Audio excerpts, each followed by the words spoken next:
PM किसान scheme के अंदर हमने ये पढ़ा था कि बेनिफिशरीज़ को मतलब फार्मर्स और फार्मर फैमिलीज़ को किसान क्रेडिट कार्ड प्रोवाइड करे जाएंगे। किस लिए? ताकि फार्मर्स बैंक से लोन ले सकें। और ये लोन किस काम आ सकता है फार्मर्स के? क्रॉप प्रोडक्शन या एनिमल या फिश रेयरिंग करने के लिए, और जिसमें फार्मर्स को मैक्सिमम जो इंटरेस्ट देना पड़ेगा वो 4% देना पड़ेगा अगर वो टाइम टू टाइम रीपेमेंट करते रहते हैं अपने लोन की। तो अब हम लोग यहीं से एक बारी जान लेते हैं, क्योंकि यहाँ पर बात चल रही है किसान क्रेडिट कार्ड की, तो दूसरी स्कीम अब हम लोग डिस्कस करते हैं किसान क्रेडिट कार्ड के बारे में। तो ये देखो यहाँ पर दे रखी है 1.12 पर किसान क्रेडिट कार्ड। तो क्योंकि यहाँ पर बात चल रही थी तो डायरेक्टली हम लोग यहाँ पर इसको डिस्कस करते हैं। एक सिस्टमेटिक ऑर्डर बन जाएगा हमारे डिस्कशन का। है क्या ये किसान क्रेडिट कार्ड स्कीम और इसका पर्पस क्या है? PD 365 के डॉक्यूमेंट पे जाने से पहले बिल्कुल बेसिक तरीके से हम लोग समझते हैं कि ये KCC है क्या। किसान क्रेडिट कार्ड स्कीम को इंट्रोड्यूस करा गया था अगस्त 1998 में। तो आप एक बात याद रखना, ये आज की स्कीम नहीं है, मतलब कुछ आसपास के सालों की स्कीम नहीं है, पुरानी स्कीम है, ठीक है। अगस्त 1998 में लॉन्च करा गया था इसे। किसने लॉन्च करा था इसको? एक देखो कमेटी बनी थी, RV गुप्ता कमेटी।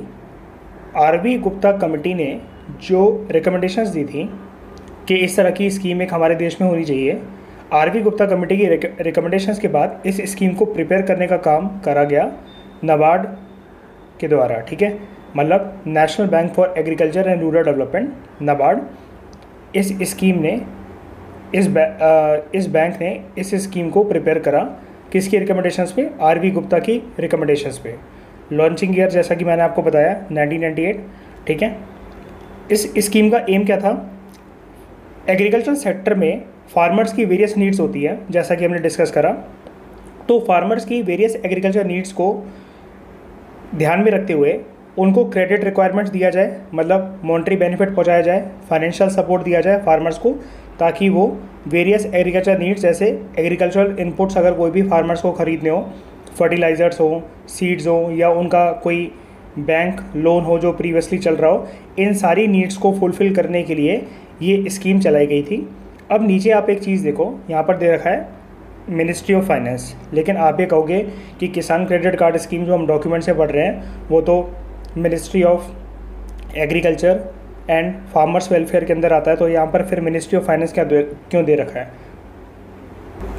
देखो इस स्कीम के अंदर ना एक प्रोविज़न है, डॉक्यूमेंट तो हम बाद में डिस्कस करेंगे। देखो इस स्कीम के अंदर एक फैसिलिटी दी जाती है कि फार्मर्स को ATM एनेबल्ड रुपे कार्ड्स दिए जाते हैं, ठीक है। ATM एनेबल्ड रुपे कार्ड्स दिए जाते हैं। तो ये होते हैं ATM enabled RuPay cards, debit card एक तरीके के आप इसको कह सकते हो, ठीक है। तो ये जो ATM या फिर कार्ड से रिलेटेड जो भी मैटर्स होती है तो बैंकिंग सेक्टर के अंदर आते हैं ना।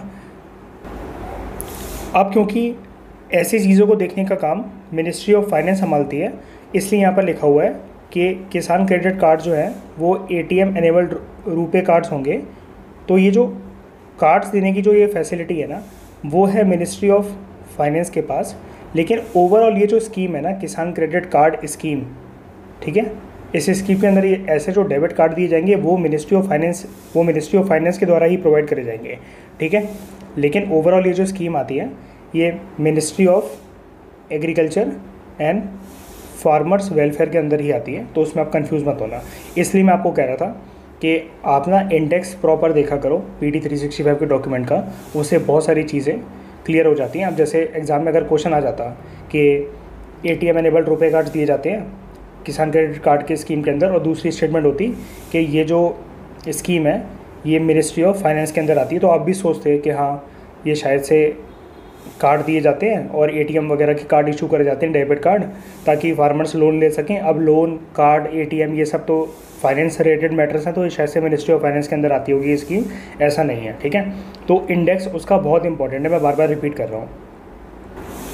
कुछ और अगर बेसिक बातें करें इस स्कीम के बारे में, तो देखो जब इस स्कीम को लॉन्च करा गया था तो इस स्कीम का ऑब्जेक्टिव था जैसा कि हमने डिस्कस करा, क्रेडिट रिक्वायरमेंट्स देना, कॉम्प्रिहेंसिव क्रेडिट रिक्वायरमेंट्स देना फार्मर्स को, मतलब लोअर अमाउंट या पैसे की हेल्प प्रोवाइड करना in the form of loans farmers को, शुरू में एग्रीकल्चर सेक्टर के लिए, और 1998 में डिसाइड करा गया था कि पहले तो हम देखो एग्रीकल्चर सेक्टर के लिए फार्मर्स को लोन प्रोवाइड करेंगे, जैसे ही ईयर 2019 आएगा ना तो हम फिशरीज सेक्टर में और एनिमल हस्बेंड्री सेक्टर में भी फार्मर्स की हेल्प करने लगेंगे। एनिमल हस्बेंड्री सेक्टर जैसे मैंने आपको बताया था, काउस को अगर आप रखते हो एक फार्म पे बहुत लार्ज स्केल पे और उनका मिल्क अगर आप सप्लाई कर रहे हो, तो इस तरीके का ये जो बिज़नेस है ना, ये एनिमल हस्बेंड्री का बिज़नेस होता है। ये अगर आप जैसे हैंड्स, मुर्गियाँ अगर आप रख रहे हो, ठीक है, और आप उनके जो एग्स हैं वो सप्लाई कर रहे हो मार्केट के अंदर, तो वो भी एक एनिमल हस्बेंड्री का बिज़नेस हुआ। तो 2019 के ये डिसाइड करा गया था कि जैसे ही 2019 आएगा तो हम लोग फिशरीज़ और एनिमल हस्बेंड्री के लिए भी इस स्कीम को एक्सपेंड कर देंगे। मतलब वो फार्मर्स जो फिशरी सेक्टर और एनिमल हस्बेंड्री सेक्टर में एम्प्लॉयड है उनको भी इस स्कीम के फ़ायदे दिए जाएंगे। और क्योंकि हम जो अभी इस स्कीम को डिस्कस करें तो 2020 चल रहा है, तो ये जो प्रोविज़न है ना फिशरीज़ और एनिमल हस्बेंड्री सेक्टर का, अब इसको कवर करा जा चुका है। ठीक है, लास्ट ईयर ही इसको कवर करा जा चुका है इस स्कीम के अंदर। अभी हम लोग डॉक्यूमेंट के अंदर देखेंगे पार्टिसिपेटिंग इंस्टीट्यूशंस कौन कौन से हैं इस स्कीम के अंदर, मतलब कौन कौन से ऐसे फाइनेंशियल इंस्टीट्यूशंस हैं जो फार्मर्स को लोन प्रोवाइड कराएंगे। तो यहाँ पर बोल रखा है, एक तो हैं कमर्शियल बैंक्स, दूसरे हैं आरआरबीज मतलब रीजनल रूरल बैंक्स, और तीसरे हैं स्टेट कोऑपरेटिव बैंक्स। ठीक है, तो चाहे वो कमर्शियल बैंक्स हों, रीजनल रूरल बैंक्स हों और स्टेट कोऑपरेटिव बैंक्स हों, इस तरीके के तीनों बैंकिंग जो सिस्टम्स हैं, जो फाइनेंशियल इंस्टीट्यूशंस हैं, वो फार्मर्स को लोन प्रोवाइड कराएंगे। इस स्कीम के अंदर दो तरह के लोन्स फार्मर्स को प्रोवाइड करे जा सकते हैं, एक तो शॉर्ट टर्म लोन्स और दूसरे टर्म लोन्स। ठीक है, तो अगर आप नीचे देखो आपको क्लियर हो जाएगा शॉर्ट टर्म लोन्स और टर्म लोन्स क्या होते हैं। देखो, शॉर्ट टर्म लोन्स मतलब फार्मर्स के क्रॉप्स की प्रोडक्शन को बढ़ाने के लिए, जैसे एक सीज़न आ रहा है, फार्मर्स को क्रॉप्स खरीदनी है और उसको क्रॉप्स की प्रोडक्शन करनी है उस पर्टिकुलर फार्मर को या ग्रुप ऑफ फार्मर्स को, तो ये तो शॉर्ट टर्म लोन ही होगा ना, क्योंकि क्रॉप्स तो हाल ही खरीदने पड़ेंगे फार्मर्स को। तो इसके लिए फार्मर्स को दिया जाएगा कैश क्रेडिट।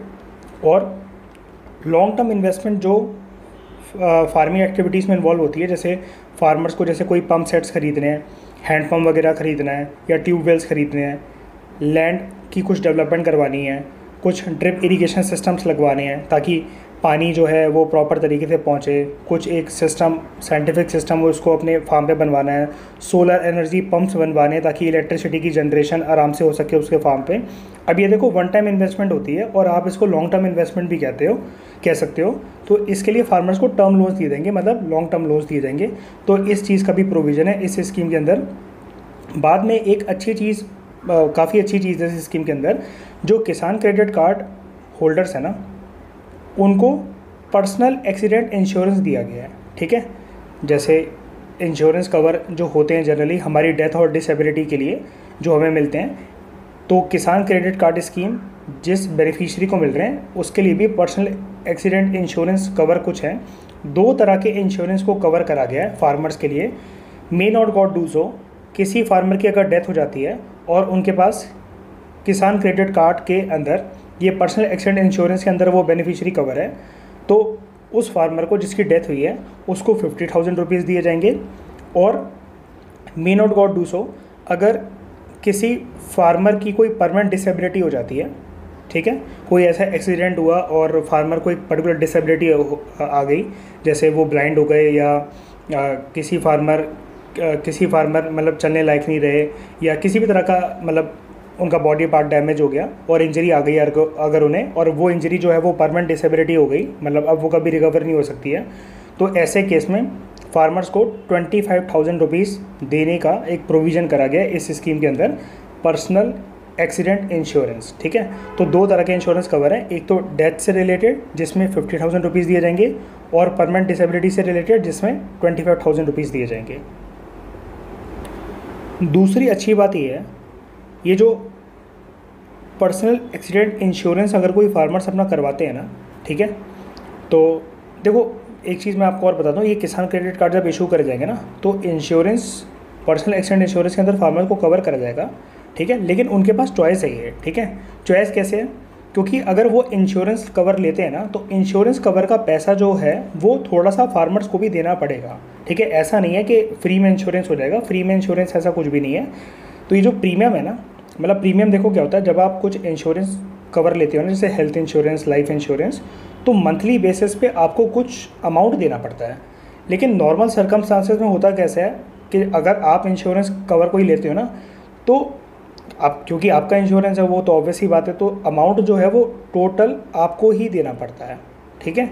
लेकिन इस स्कीम के अंदर जो मैं आपको बता रहा था, दूसरी अच्छी बात ये है कि जो इंश्योरेंस प्रीमियम है ना, इसको शेयर करा जाएगा। It will be borne by, मतलब it will be shared by both bank and the borrower. मतलब बैंक भी आपका प्रीमियम भरने में आपकी हेल्प करेंगे। कैसे?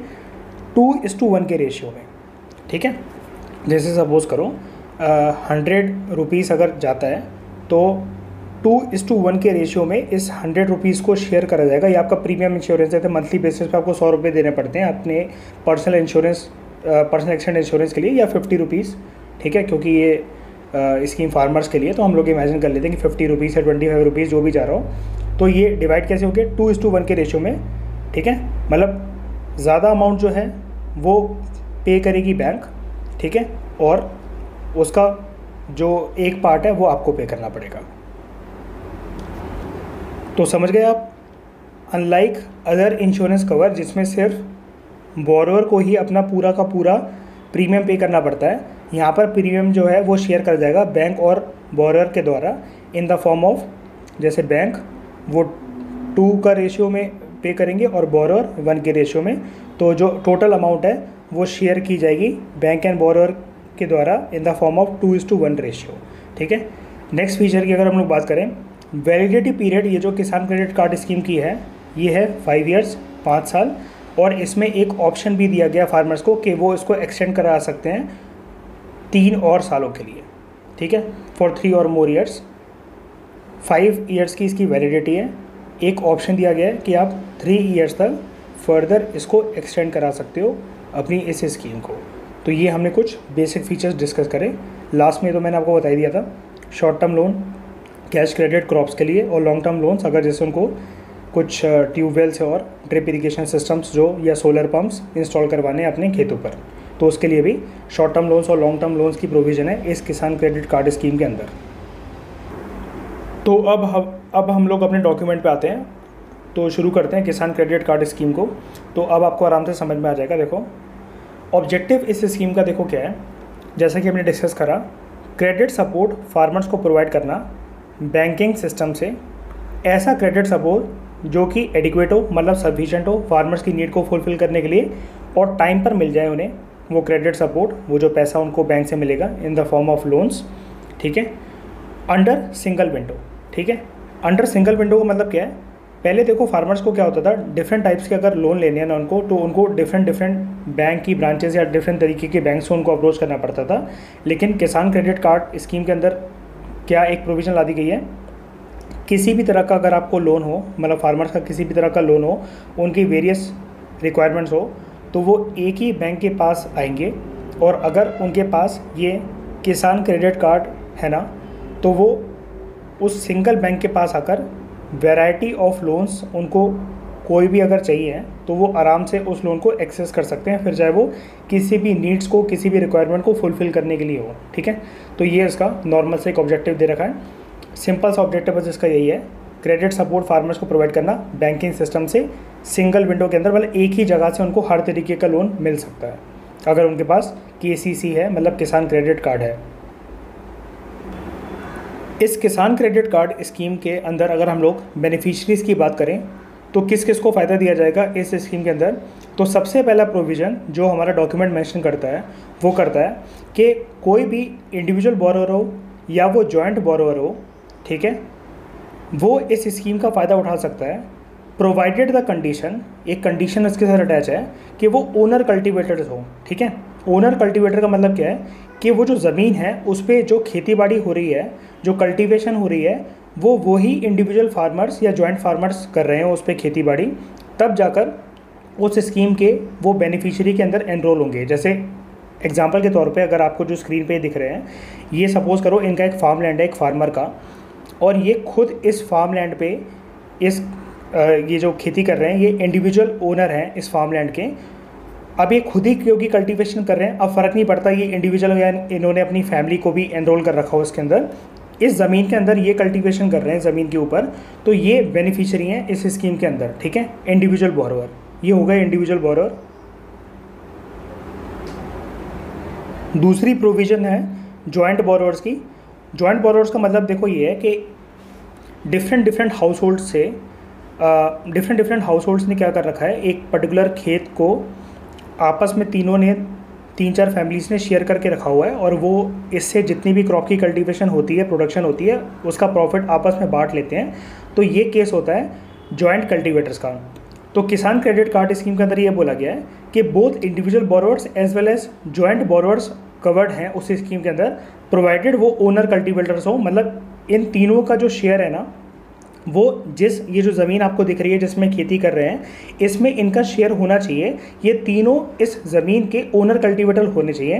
मतलब कुछ ना कुछ ज़मीन का पार्ट या प्रॉफिट शेयरिंग जो है वो इन तीनों के पास बराबर से होनी चाहिए, तो जाकर इनको टाइटल मिलेगा ओनर कल्टीवेटर का, कि जिस ज़मीन पर ये लोग खेती बाड़ी कर रहे हैं, कल्टीवेशन कर रहे हैं, ये उसके ओनर हैं। फिर चाहे वो ओनरशिप थोड़ी बहुत शेयर हो रही हो या एक पर्सन के पास पूरी की पूरी तरीके से हो, तब जाकर ओनर कल्टीवेटर या जॉइंट कल्टीवेटर इस स्कीम के अंदर बेनिफिशियरी के टाइटल पर एनरोल करे जाएंगे। तो ये देखो सिमिलर सी चीज़ यहाँ पर दे रखी है। सारे के सारे वो फार्मर्स जो या तो इंडिविजुअल बोरोवर्स हो या जॉइंट बोरोवर्स हो, कंडीशन क्या है, they should be owner cultivators, ठीक है। मतलब अगर ये पर्टिकुलर ज़मीन थी तो फ़र्क नहीं पड़ता कि सिर्फ एक फार्मर है या उस पर्टिकुलर ज़मीन पर 3 फार्मर्स या 3 फार्मिंग फैमिलीज़ काम कर रही हैं। तो अगर एक फार्मर काम कर रहा है तो वो केस हो जाएगा इंडिविजुअल बोरोवर का, और 3-4 फैमिलीज़ काम कर रही हैं तो वो केस हो जाएगा जॉइंट बोरोवर्स का। कंडीशन क्या है, they should be owner cultivator. मतलब अगर ये ज़मीन है ना, तो इसका कल्टीवेशन की जिम्मेदारी इसके ऊपर होनी चाहिए, ये ज़मीन इसके नाम पर होनी चाहिए। और 3-4 फैमिलीज़ भी अगर मिलकर काम कर रही हैं तो उन तीनों फैमिलीज़ का इक्वल शेयर होना चाहिए कल्टीवेशन के अंदर। उन तीनों फैमिलीज़ के नाम पर कुछ ना कुछ ये ज़मीन का पार्ट या कल्टीवेशन का प्रॉफिट शेयरिंग, या जितनी एक क्रॉप की फसल को बेचने के बाद जो भी प्रॉफिट आएगा वो तीनों फैमिलीज़ में बराबर तरीके से शेयर होना चाहिए। तो ये कंडीशन दे रखी है। तो अगर कोई पर्सन इंडिविजुअल कल्टीवेटर होगा या जॉइंट कल्टीवेटर होगा तो ऐसे लोग बोरो कर सकते हैं बैंक से एक पर्टिकुलर अमाउंट, ठीक है, शॉर्ट टर्म क्रेडिट के लिए भी और लॉन्ग टर्म क्रेडिट के लिए भी। And these individual and joint borrowers will be covered under किसान क्रेडिट कार्ड स्कीम के बेनिफिशरीज के तौर पर।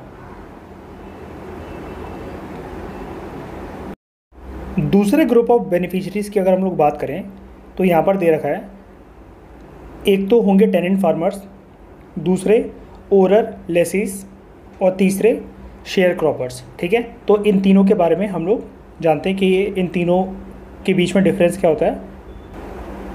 अगर हम लोग बात करें टेनेंट फार्मर्स कौन होते हैं, तो उससे पहले हमें टेनेंट फार्मिंग सिस्टम के बारे में समझना पड़ेगा।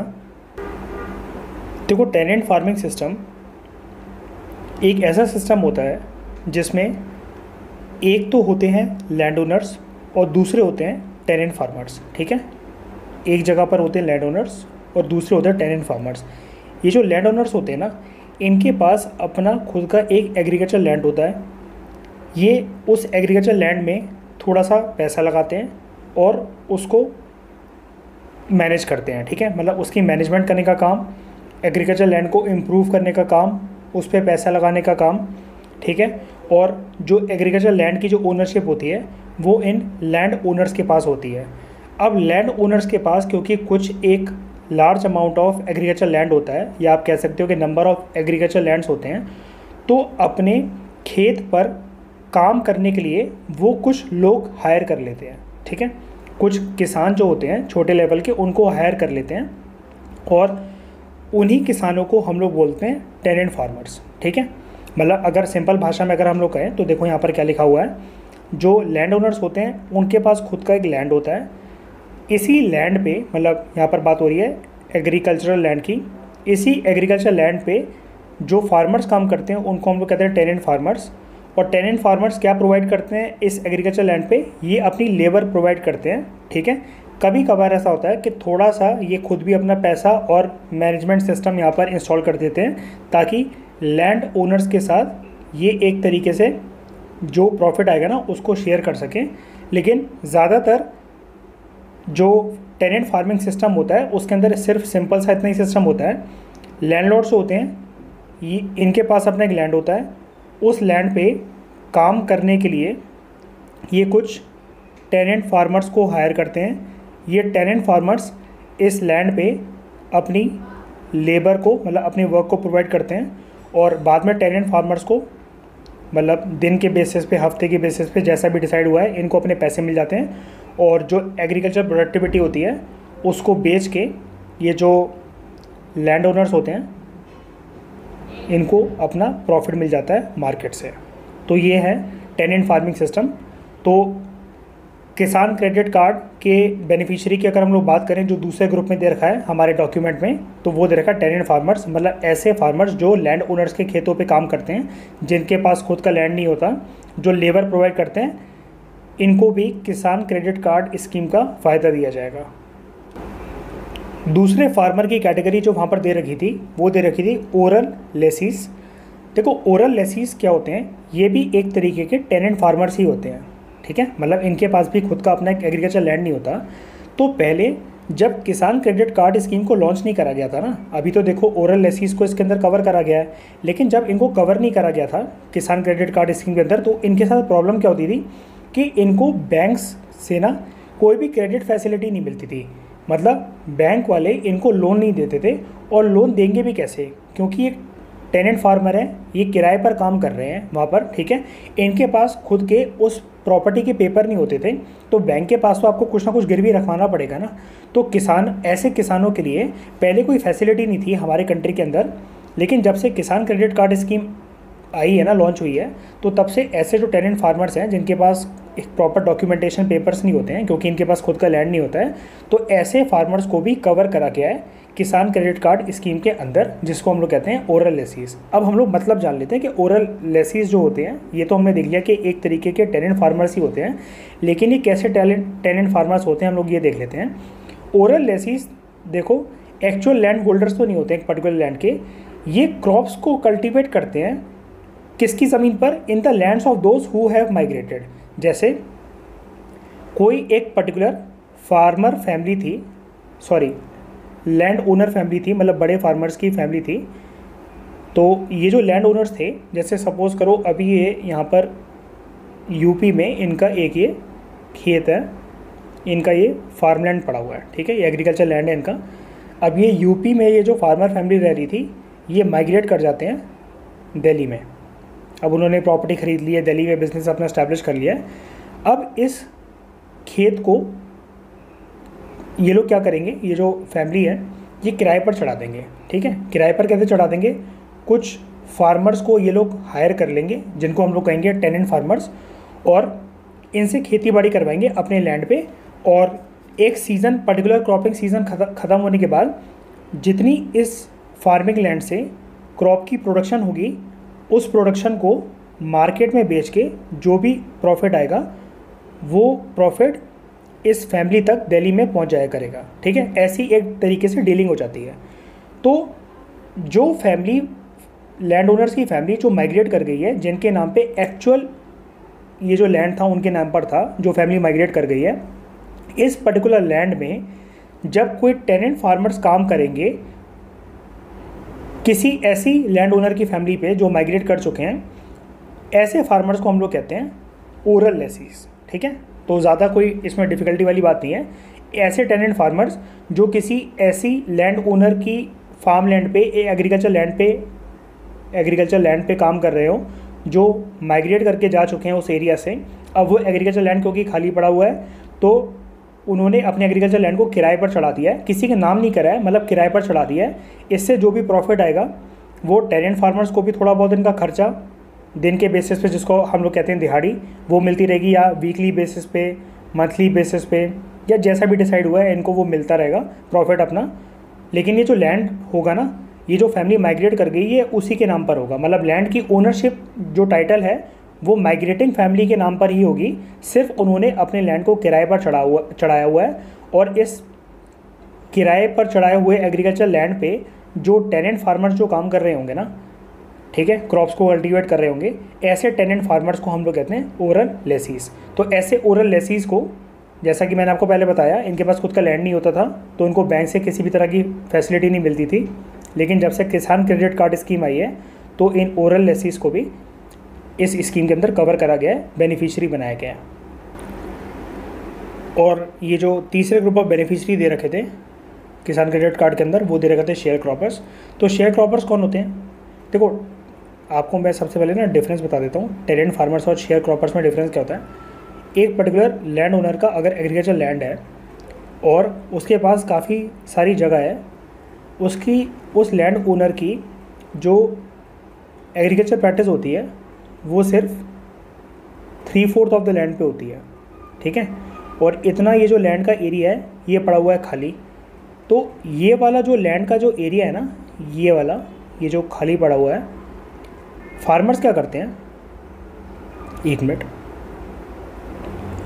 जो टेनेंट फार्मर्स हैं वो क्या करते हैं, वो कहते हैं कि सर जी आपका ये वाला जो एरिया है ये खाली पड़ा हुआ है, आप इसे हमें किराए पर दे दो, बदले में हम आपको रेंट देते रहेंगे हर एक महीने। तो उससे जो टेनेंट फार्मर्स होते हैं इसका क्या फ़ायदा होता है, मतलब ये जो लैंड उन्होंने किराए पर लिया, ऐसे फार्मर्स ने, इनको हम लोग कहते हैं टेनेंट फार्मर्स, ये रेंट देते रहते हैं लैंड ओनर्स को बदले में।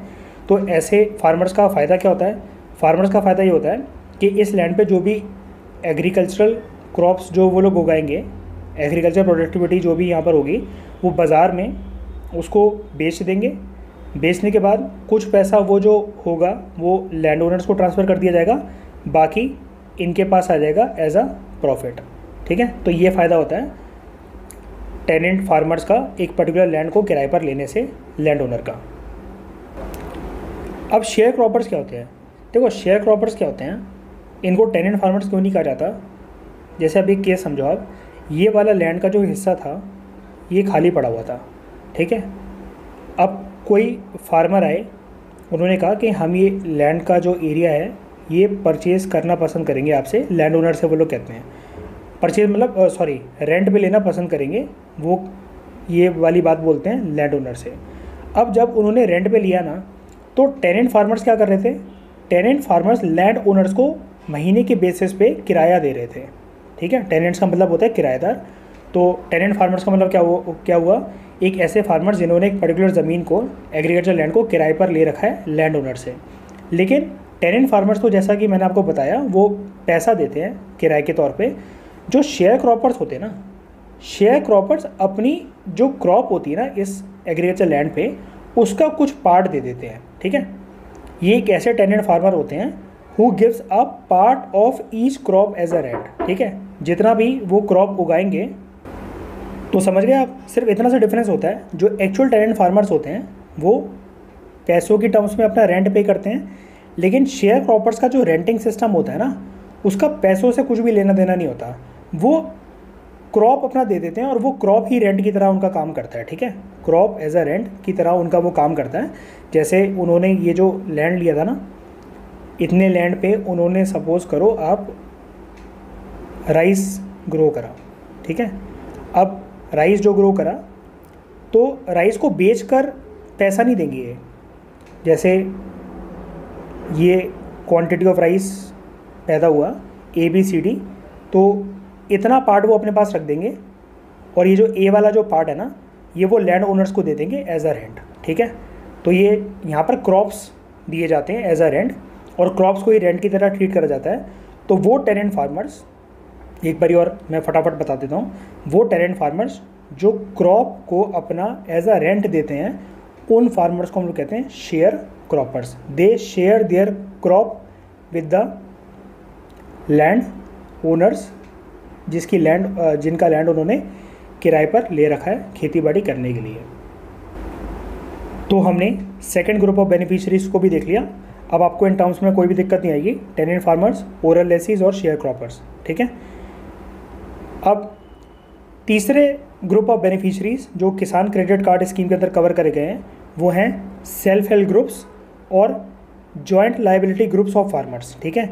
एक ऐसे फार्मर्स जिन्होंने सेल्फ हेल्प ग्रुप बना रखा हो, या तो जॉइंट लायबिलिटी ग्रुप बना रखा हो, ठीक है। ये जो सेल्फ हेल्प ग्रुप और जॉइंट लायबिलिटी ग्रुप है, ये फार्मर्स का ग्रुप होना चाहिए। और कैसे फार्मर्स का? टेनेंट फार्मर्स का और शेयर क्रॉपर्स का। और मैंने आपको बता दिया टेनेंट फार्मर्स और शेयर क्रॉपर्स कैसे होते हैं। कोई ऐसे टेनेंट फार्मर्स जिन्होंने सेल्फ हेल्प ग्रुप बना रखा हो या तो जॉइंट लायबिलिटी ग्रुप बना रखा हो, वो भी इस स्कीम के अंदर बेनिफिशरीज माने जाएंगे किसान क्रेडिट कार्ड के अंदर। तो अब हम लोग मीनिंग भी देख लेते हैं कि सेल्फ हेल्प ग्रुप और जॉइंट लायबिलिटी ग्रुप होता क्या है, दोनों के बीच में डिफरेंसेस क्या होते हैं। सबसे पहले अगर हम लोग देखें कि क्या मतलब होता है सेल्फ हेल्प ग्रुप्स का। सेल्फ हेल्प ग्रुप एक ऐसा कम्युनिटी बेस्ड ग्रुप होता है जिसमें लगभग 10 to 20 मेंबर्स होते हैं। 10 से 20 मेंबर्स का एक ग्रुप होता है। इंडिया में ज़्यादातर जो सेल्फ हेल्प ग्रुप्स हैं वो जनरली विमेन के सेल्फ हेल्प ग्रुप्स पाए जाते हैं, लेकिन ऐसा नहीं है कि मेन के सेल्फ हेल्प ग्रुप्स नहीं हो सकते हैं, बिल्कुल हो सकते हैं। लेकिन ज़्यादातर इंडिया में जो सेल्फ हेल्प ग्रुप्स हैं वो विमेन के सेल्फ हेल्प ग्रुप्स हैं। इन सेल्फ हेल्प ग्रुप्स की खास बात ये होती है कि यहाँ पर जितने भी लोग आते हैं, एग्जाम्पल के तौर पे हम लोग मान लेते हैं कि विमेन का कोई सेल्फ हेल्प ग्रुप है, तो ये जितने भी लोग होंगे 10 to 20 मेंबर्स, इस ग्रुप के जो मेंबर्स होंगे वो सिमिलर सोशल और इकोनॉमिक बैकग्राउंड से होते हैं, जो वॉलंटरी बेसिस पे मतलब अपनी मर्ज़ी से एक साथ आते हैं और छोटे छोटे अमाउंट में पैसों को सेव करते हैं रेगुलर बेसिस पे। अब ये जो पैसा है ना, ये जो सेव करके रखते हैं जो मेंबर्स इस ग्रुप के अंदर, ये इस पैसे से किसी भी, सपोज़ करो एक मेंबर है ABCDE और ई मेंबर को किसी तरह का लोन चाहिए, तो बैंक में ना जाते हुए ये इस ग्रुप में जो सेविंग्स करी गई थी पास्ट मंथ से या बड़े सालों से जो सेविंग्स करी गई थी, तो ये जो ई मेंबर को अगर किसी भी फाइनेंशियल नीड की ज़रूरत है तो ये इस सेल्फ हेल्प ग्रुप से लोन ले सकते हैं, ठीक है। और इस पैसे को जब ई मेंबर के ग्रुप में, ई मेंबर की फैमिली में अगर कोई इमरजेंसी आ जाएगी या किसी तरह की फाइनेंशियल कोई दिक्कत आ जाए या इम्पोर्टेंट लाइफ इवेंट हो, जैसे सपोज़ करो ई मेंबर के ये जो ग्रुप है, इस जो ई पर्सन है इसकी डॉटर की शादी हो, ठीक है, तो एक इम्पॉर्टेंट लाइफ इवेंट है, या इसको अगर किसी तरह का कोई एसेट खरीदना हो, कोई प्रॉपर्टी अगर ख़रीदनी हो, जैसे सपोज़ करो फार्मर के कंटेक्स्ट में अगर हम लोग बात करें, बहुत ज़रूरत में फार्मर को एक ट्रैक्टर ख़रीदना हो, तो ये एक तरीके का एसेट है। तो बैंक के पास ना जाते हुए, किसी और बैंक या फाइनेंशियल इंस्टीट्यूशन के पास ना जाते हुए, ये जो पर्टिकुलर फार्मर है ट्रैक्टर को ख़रीदने के लिए इस सेल्फ हेल्प ग्रुप से लोन ले सकते हैं, ठीक है। या फिर और भी किसी नीड को मीट करने के लिए, जैसा कि हमने डिस्कस करा, किसी भी इमरजेंसी की सिचुएशन में, या पैसों की कोई दिक्कत हो, फाइनेंशियल स्केर्सिटी हो, या घर में कोई इवेंट हो, इंपॉर्टेंट लाइफ इवेंट जैसे किसी की शादी हो या कुछ हो, या अगर कोई इंपॉर्टेंट फाइनेंशियल एसेट खरीदना हो, तो सेल्फ हेल्प ग्रुप जो होता है उसमें मेंबर्स जो अपने मनी सेव करके रखते हैं वो इन सारे लाइफ इवेंट्स में जो होते हैं, इन सारे के सारे सोशल और इकोनॉमिक इवेंट्स में उन पैसे को निकाला जा सकता है एक मेंबर्स के द्वारा in the form of loans. जिस मेंबर ने लोन लिया है वो पैसे को सही तरीके से यूज़ करे और टाइम टू टाइम उस लोन का रीपेमेंट भी करता रहे। इसके लिए ग्रुप मेंबर्स जो होते हैं वो अपनी कलेक्टिव विजडम का और पीयर प्रेशर का यूज़ करते हैं। मतलब क्योंकि ये देखो, ये छोटा सा ग्रुप है 10 to 20 मेंबर्स का, और सारे के सारे जो मेंबर्स होते हैं वो क्योंकि सिमिलर सोशल और इकोनॉमिक बैकग्राउंड से आते हैं और वो जानते हैं एक दूसरे को, तो वहाँ पर पीयर प्रेशर जो होता है, क्योंकि वो एक ही लोकेलिटी के, एक ही कॉलोनी के, एक ही विलेज के वो लोग होते हैं, तो कलेक्टिव विजडम और पीयर प्रेशर का यूज़ करते हैं। मतलब क्योंकि आपस में एक दूसरे को जानते हैं तो बहुत कम चांसेस होते हैं कि पर्सन जो होगा वो लोन रीपे ना करे या इस ग्रुप में पैसा वापस ना भिजवाए, वरना उस मेंबर को निकाल दिया जाएगा, ठीक है। लेकिन ज़्यादातर ऐसा होता है क्योंकि छोटा सा ग्रुप होता है। अब छोटा सा अगर ग्रुप है तो जो मनी है वो भी कुछ ऐसे तो होगा नहीं कि करोड़ या अरब में मनी इकट्ठा कर लेंगे लोग, छोटे अमाउंट पे मनी इकट्ठा करते हैं और छोटा छोटा लोन जो इसके मेंबर्स होते हैं, किसी भी एक मेंबर को चाहिए होते हैं, जैसे हमने डिस्कस करा था, ई मेंबर को अगर लोन चाहिए तो उनको छोटा सा अमाउंट ही मिल पाता है, क्योंकि सेविंग्स भी इस ग्रुप की 10 to 20 मेंबर्स की आप इमेजिन कर सकते हो, जो जनरली वीमेन का अगर एक ग्रुप है तो बहुत ज़्यादा सेविंग तो हो नहीं सकती, तो छोटा सा ही क्योंकि अमाउंट होता है इस ग्रुप के अंदर, तो मेंबर्स को जो लोन दिया जाता है वो भी एक बहुत ही कम अमाउंट का दिया जाता है। तो चांसेस ये रहते हैं कि जिसको लोन दिया गया है वो टाइम टू टाइम रीपेमेंट भी करता रहता है और उसका जो पैसा है वो सही तरीके से यूज़ भी हो जाता है किसी भी इमरजेंसी सिचुएशन में या किसी भी एसेट को ख़रीदने के लिए, फॉर एग्जांपल ट्रैक्टर। देखो हमारी इंडिया में होता क्या है, विमेन के इश्यूज़ को काफ़ी ज़्यादा निगलेक्ट करने की वजह से बहुत सारी विमेन जो है वो फाइनेंशियली इंक्लूडेड नहीं हो पाती हैं बड़ी सारी चीज़ों के अंदर। मतलब जैसे फाइनेंशियल इंक्लूजन का क्या मतलब है, जैसे सपोज़ करो ये जो लेडीज़ हैं ये अपना किसी तरीके का एक छोटा सा बिज़नेस स्टार्ट करना चाहती हैं, जिसको हम लोग कहते हैं स्टार्टअप। ठीक है, ये एक स्टार्टअप स्टार्ट करना चाहती है, लेकिन इनके पास इतना पैसा हो नहीं पाता या कोई इनकी हेल्प नहीं करता क्योंकि इनके पास गिरवी रखने के लिए कुछ होता नहीं है। तो ऐसे में हमने डिस्कस करा ये जो विमेन है अपने जो कॉमन रिसोर्सेज हैं, मतलब in the form of money, ये इकट्ठा करते रहते हैं। ठीक है, और जैसे सपोज़ करो यहाँ पर ये जितनी भी 15 to 20 लेडीज़ यहाँ पर बैठी हुई हैं, इन्होंने अपना मनी जो है पूल करा, और ये जो लेडी हैं, ठीक है, हम लोग इन मान लेते हैं ये जो लेडी हैं ए, इनको लोन की ज़रूरत थी, तो इन सारी लेडीज़ का जो कलेक्ट करा हुआ पैसा है वो इनको मिल जाएगा लोन के तौर पे। ठीक है, लेकिन दूसरी सिचुएशन की अगर हम लोग बात करें, ये सारी लेडीज़ जो इस कॉमन लोकेलिटी की हैं, इनको अपना एक स्टार्टअप स्टार्ट करना है। जैसे सपोज़ करो एक पापड़ का बिज़नेस इनको स्टार्ट करना है। ठीक है, इस गांव में ये लोग डिसाइड करते हैं कि हम लोग पापड़ बेचेंगे। अब थोड़ा तो इनको पैसा चाहिए ना उसके लिए, तो सरकार ने क्या कर रखा है इनके लिए कि आरबीआई ने ये बोल रखा है, ठीक है, आरबीआई ने ये बोल रखा है कि सेल्फ हेल्प ग्रुप्स को जो बैंक हैं वो बहुत ही एक तो कम इंटरेस्ट पे इनको लोन प्रोवाइड करें। आरबीआई ने रेगुलेशन जारी कर रखी हैं कि जो इंटरेस्ट रेट जो लगेगा ना, अगर बैंक से इनको लोन चाहिए है इस सेल्फ हेल्प ग्रुप को, तो उसका इंटरेस्ट रेट जो हो वो बहुत ही ज़्यादा कम हो। दूसरी चीज़, सेल्फ हेल्प ग्रुप्स को आरबीआई ने ये भी बोल रखा है कि बैंक ये कोशिश करें कि सेल्फ हेल्प ग्रुप्स को कोलैटरल फ्री लोन मिल जाए। कोलैटरल फ्री लोन का मतलब क्या होता है, जनरली देखो क्या होता है, जब आप बैंक से लोन लेते हो किसी भी तरीके का, तो आपको कुछ ना कुछ गिरवी रखना होता है, जैसे घर के पेपर हो गए, ठीक है, या फिर अपना कोई गोल्ड हो गया, गोल्ड ज्वेलरी हो गया, ये सब आपको गिरवी रखना पड़ता है बैंक के पास। ठीक है, जब आप वो पूरा लोन अमाउंट पे रीपे कर देते हो अलॉन्ग विद द इंटरेस्ट, तब बैंक आपको घर के ओरिजिनल पेपर और अपनी गोल्ड ज्वेलरी जो भी आपने डिपॉजिट करवाई होती है ये आपको वापस कर देता है बैंक। लेकिन सेल्फ हेल्प ग्रुप्स के पास ना तो इतना बड़ा कोई घर है, ना कोई प्रॉपर्टी है, और ये सारी जो ये लेडीज़ अगर आपको यहाँ पर दिख रही हैं, ये मान लेते हैं हम लोग किसी एक पुअर विलेज में लोकेटेड हैं, तो अभी कहाँ से ये प्रॉपर्टी लेकर आएंगी, कोई अपनी विलेज की प्रॉपर्टी तो रखवाने जाएंगी नहीं, और हो सकता है इनके पास खुद का जो हो वो फार्म लैंड भी कोई ना हो, इनके जो हस्बैंड्स हों वो टेनेंट फार्मर्स हों, और इन लेडी ने क्या डिसाइड कर रहा था कि हम लोगों को पापड़ का बिज़नेस स्टार्ट करना है। तो ऐसे तो कोई भी जो औरत है हमारे देश की वो फाइनेंशियली इंक्लूडेड हो ही नहीं पाएगी।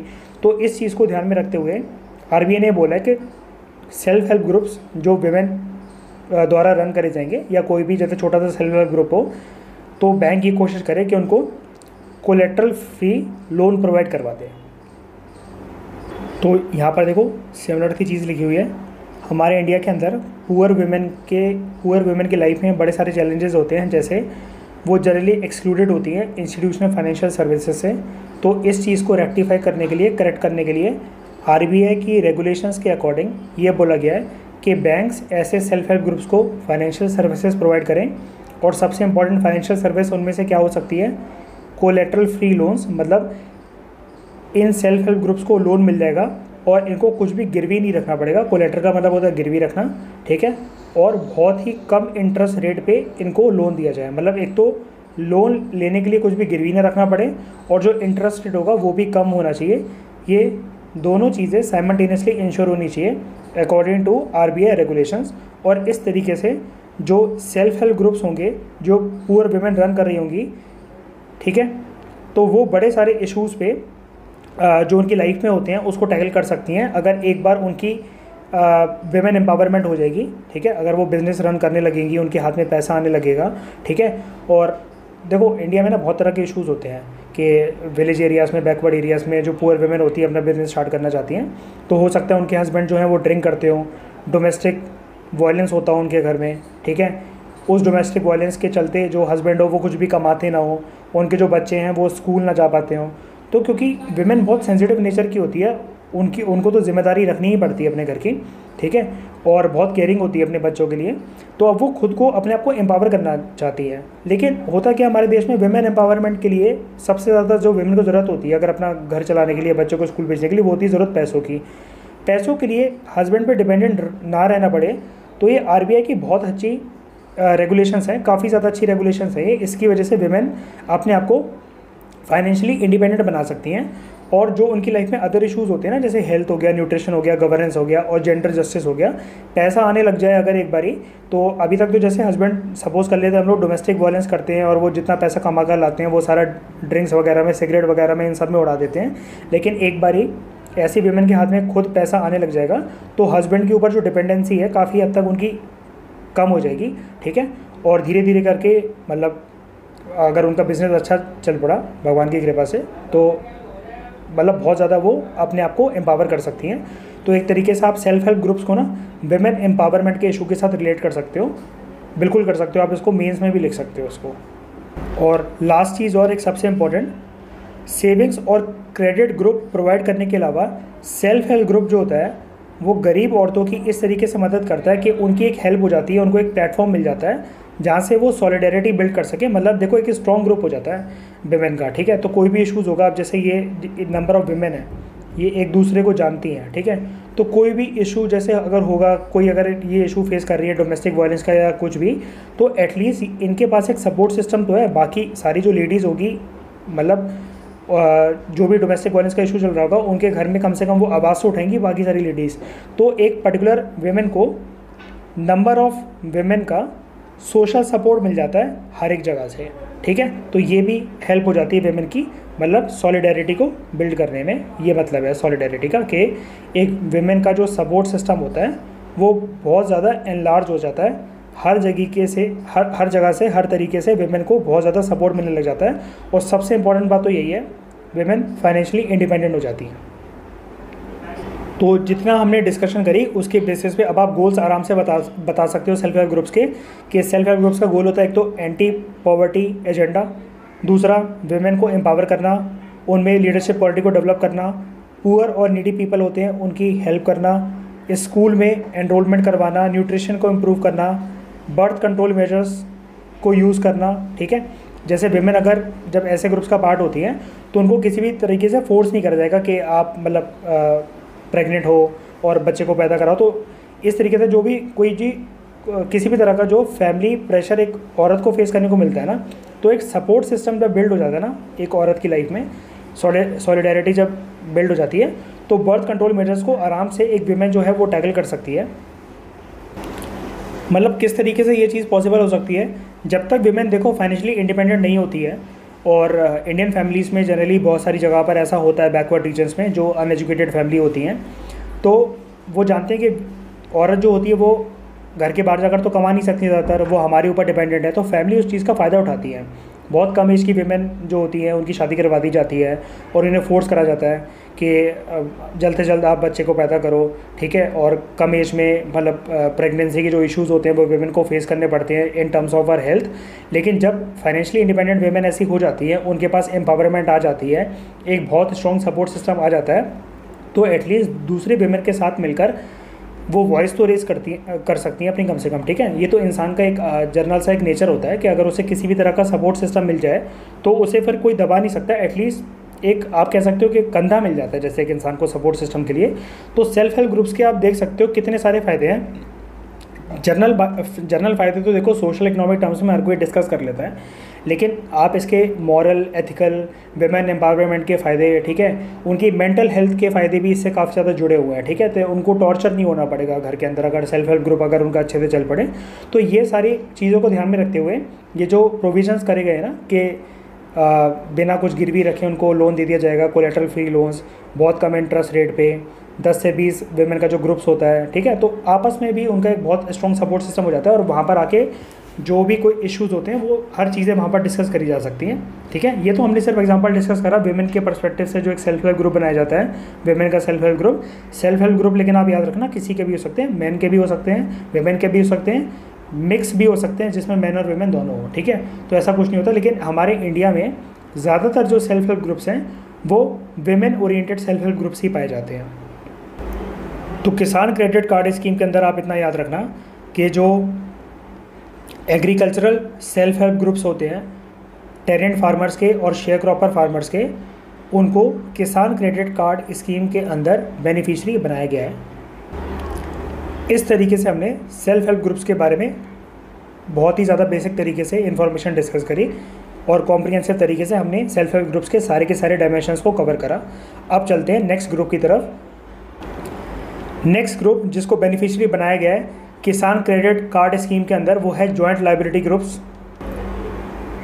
जॉइंट लायबिलिटी ग्रुप का जो कंसेप्ट था वो 2014 में आया था। जॉइंट लायबिलिटी ग्रुप को इस्टेब्लिश करा गया था नाबार्ड के द्वारा, मतलब national bank for agriculture and rural development. किस लिए? स्मॉल फार्मर्स को इंस्टीट्यूशनल क्रेडिट प्रोवाइड करने के लिए, मतलब सेल्फ हेल्प ग्रुप्स की तरह ही जॉइंट लायबिलिटी ग्रुप्स का कंसेप्ट आया था, ताकि स्मॉल फार्मर्स को बैंक से लोन मिल सके और ये लोन भी जो इनको मिलेगा वो कोलेटरल फ्री मिलेगा। ठीक है, इनको कुछ भी गिरवी नहीं रखना पड़ेगा। सेल्फ हेल्प ग्रुप्स का ग्रुप थोड़ा सा बड़ा होता है, लेकिन जॉइंट लायबिलिटी ग्रुप्स का जो ग्रुप होता है वो बहुत ही ज़्यादा कम लोगों का होता है, 4 से 10 लोगों का ग्रुप होता है। ठीक है, ये जो लोग होते हैं ये भी एक सिमिलर विलेज से और सिमिलर सोशियो इकोनॉमिक बैकग्राउंड के लोग होते हैं जो एक साथ आते हैं बैंक से लोन लेने के लिए। ठीक है, और इनको किसी भी तरह का कुछ भी गिरवी नहीं रखना पड़ता है। अगर हम लोग पर्पस डिस्कस करें किस पर्पस के साथ जॉइंट लायबिलिटी ग्रुप्स को क्रिएट करा जाता है, तो देखो उनका पर्पस होता है स्मॉल और मार्जिनल फार्मर्स को, टेनेंट फार्मर्स को, ओरल लेसीज को, लैंडलेस लेबरर्स को और आर्टिसंस, मतलब लोकल रीजन्स में जो कारीगर होते हैं उन सबको क्रेडिट प्रोवाइड करना, पैसा प्रोवाइड करना in the form of loans. और ये जो लोन प्रोवाइड करे जाएंगे, जैसा कि अभी हमने डिस्कस करा, सेल्फ हेल्प ग्रुप्स की तरह जॉइंट लायबिलिटी ग्रुप्स को भी जो लोन प्रोवाइड करे जाते हैं वो कोलेटरल फ्री करे जाते हैं, मतलब इनको कुछ भी गिरवी नहीं रखना पड़ता। तीसरा पर्पस है ग्रुप्स और बैंक के बीच में कॉन्फिडेंस को डेवलप करना। अभी हम डिस्कस करेंगे कैसे कॉन्फिडेंस डेवलप होता है। तो फोर्थ पॉइंट अगर आप देखो तो आपको समझ में आएगा किस तरीके से कॉन्फिडेंस डेवलप होता है। क्रेडिट रिस्क को दूर करना कैसे? पीयर प्रेशर के थ्रू, क्रेडिट डिसिप्लिन के थ्रू और क्लस्टर अप्रोच के थ्रू। क्या मतलब इस बात का?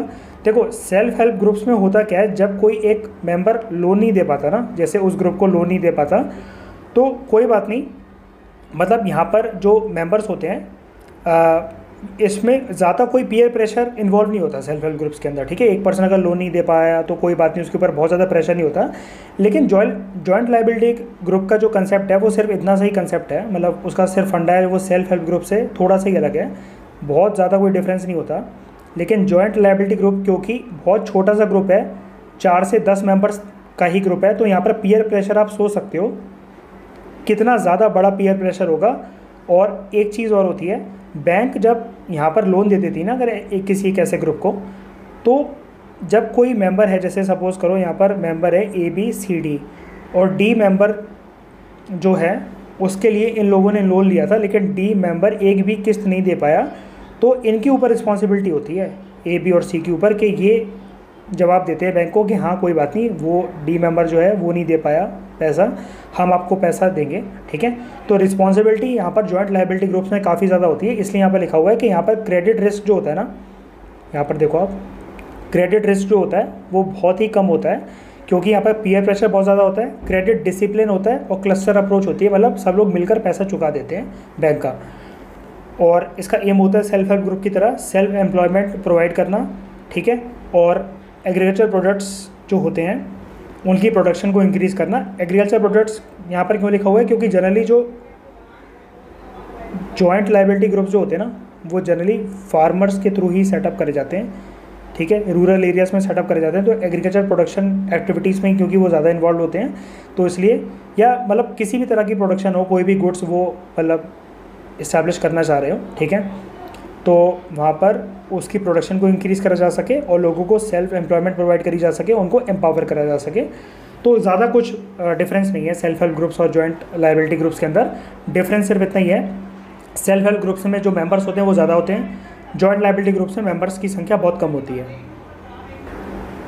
जॉइंट लायबिलिटी ग्रुप्स को फॉर्म करने के लिए ना कंडीशंस थोड़ी सी स्ट्रिक्ट होती हैं as compare to self help groups. मतलब सेल्फ हेल्प ग्रुप्स थोड़ा सा लिबरल होता है, ठीक है, लेकिन जॉइंट लायबिलिटी ग्रुप जो होते हैं ना, उसमें जो कंडीशंस होती हैं मेंबर्स के लिए वो थोड़ी सी स्ट्रिक्ट होती हैं, ठीक है। जैसे हम लोग डिस्कस करें कुछ फीचर्स, मेंबर्स की सबकी कॉमन एक्टिविटी होनी चाहिए, मतलब वो एक ही पर्पस के लिए आने चाहिए, डिफरेंट पर्पस के लोगों को एंटरटेन नहीं करा जाएगा। दूसरा, ज़रूरी नहीं कि मेंबर्स के पास लैंड टाइटल हो, मतलब इसमें भी कोई ऐसा नहीं कि उनके पास एक कोई ज़मीन हो, वो ज़मीन इनके नाम पे होनी चाहिए, इनका नाम लैंड रिकॉर्ड्स में रजिस्टर होने चाहिए, ऐसा कुछ भी नहीं है, ठीक है। मेंबर्स जो होने चाहिए वो एक ही विलेज से होने चाहिए, ठीक है, जबकि सेल्फ हेल्प ग्रुप्स में ऐसा कुछ नहीं होता। एक फैमिली से एक ही मेंबर जॉइंट लायबिलिटी ग्रुप का मेंबर बन सकता है, ठीक है, जबकि सेल्फ हेल्प ग्रुप में ऐसी कोई कंडीशन नहीं होती।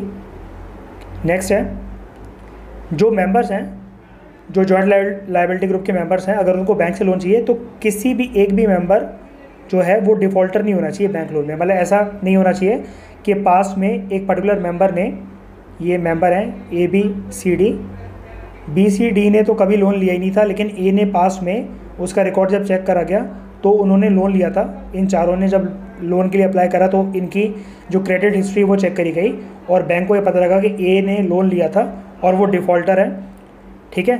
अब क्योंकि सिर्फ A ही डिफ़ॉल्टर है उस पूरे के पूरे ग्रुप में, जैसे इन चारों ने अप्लाई करा था लोन के लिए और A डिफ़ॉल्टर पाया गया, तो पूरे के पूरे ग्रुप को लोन नहीं मिलेगा, ठीक है। Member should not be defaulter of any bank loan.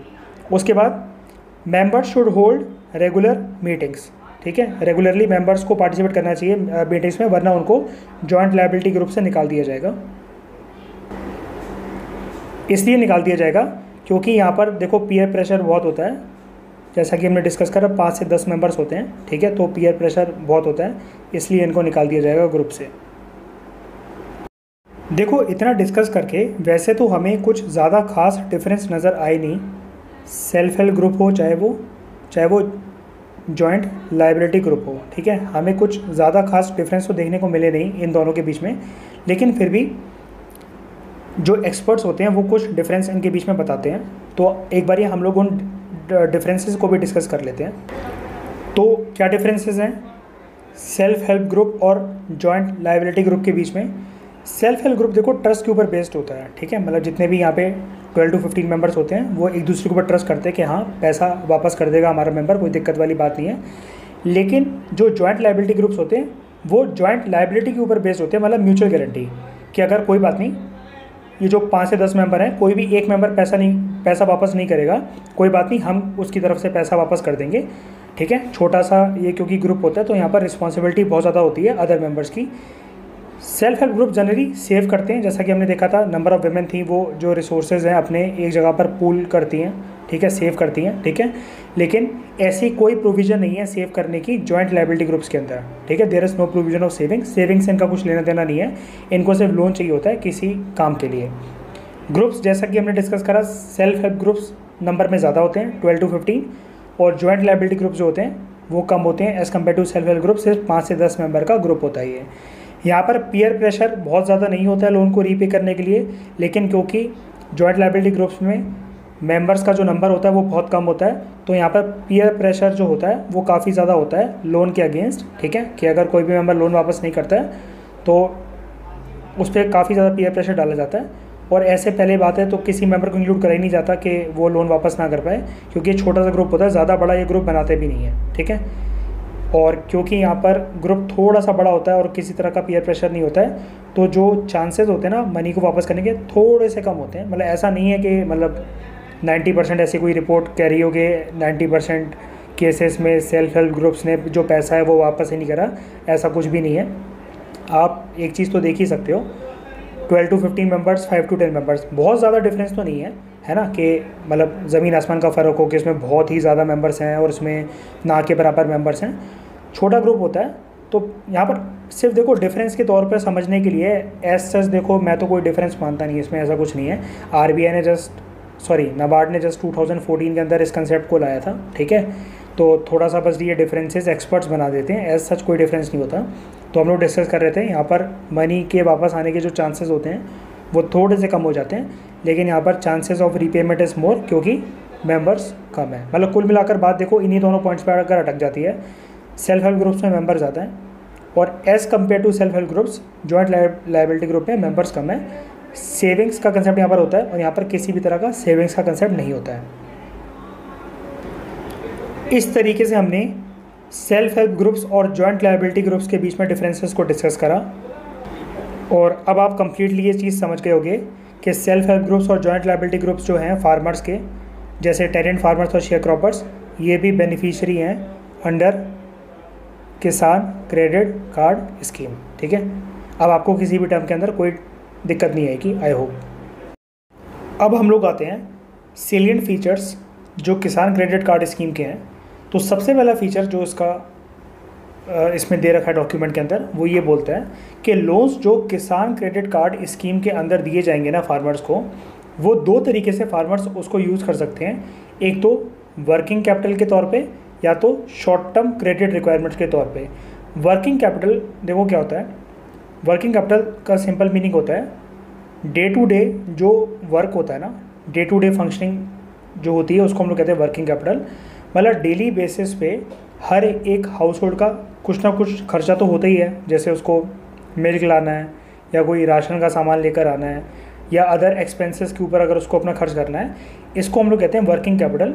Working capital का सिंपल मीनिंग यही होता है day to day business transactions करने के लिए या अपना घर चलाने के लिए जो आपको खर्चा करना ही पड़ता है, जिसको आप अवॉइड नहीं कर सकते हो, उसको हम लोग कहते हैं वर्किंग कैपिटल। तो किसान क्रेडिट कार्ड स्कीम के अंदर वर्किंग कैपिटल क्या हो जाएगा, consumption requirement of farmer house hold. मतलब किसान के घर में अगर उसको किसी भी चीज़ की कंजम्पशन की रिक्वायरमेंट है, कुछ भी उसको डेली एक्सपेंसेस के ऊपर अगर अपने खर्च करना है, ठीक है, हाउस होल्ड का कोई काम है, घर में कुछ काम करवाना है, घर की कुछ मरम्मत करवानी है, तो ये लोन फार्मर जो है लोन अमाउंट किसान क्रेडिट कार्ड स्कीम के अंदर जो दिया जाएगा फार्मर को, वो उसको यूज़ कर सकता है।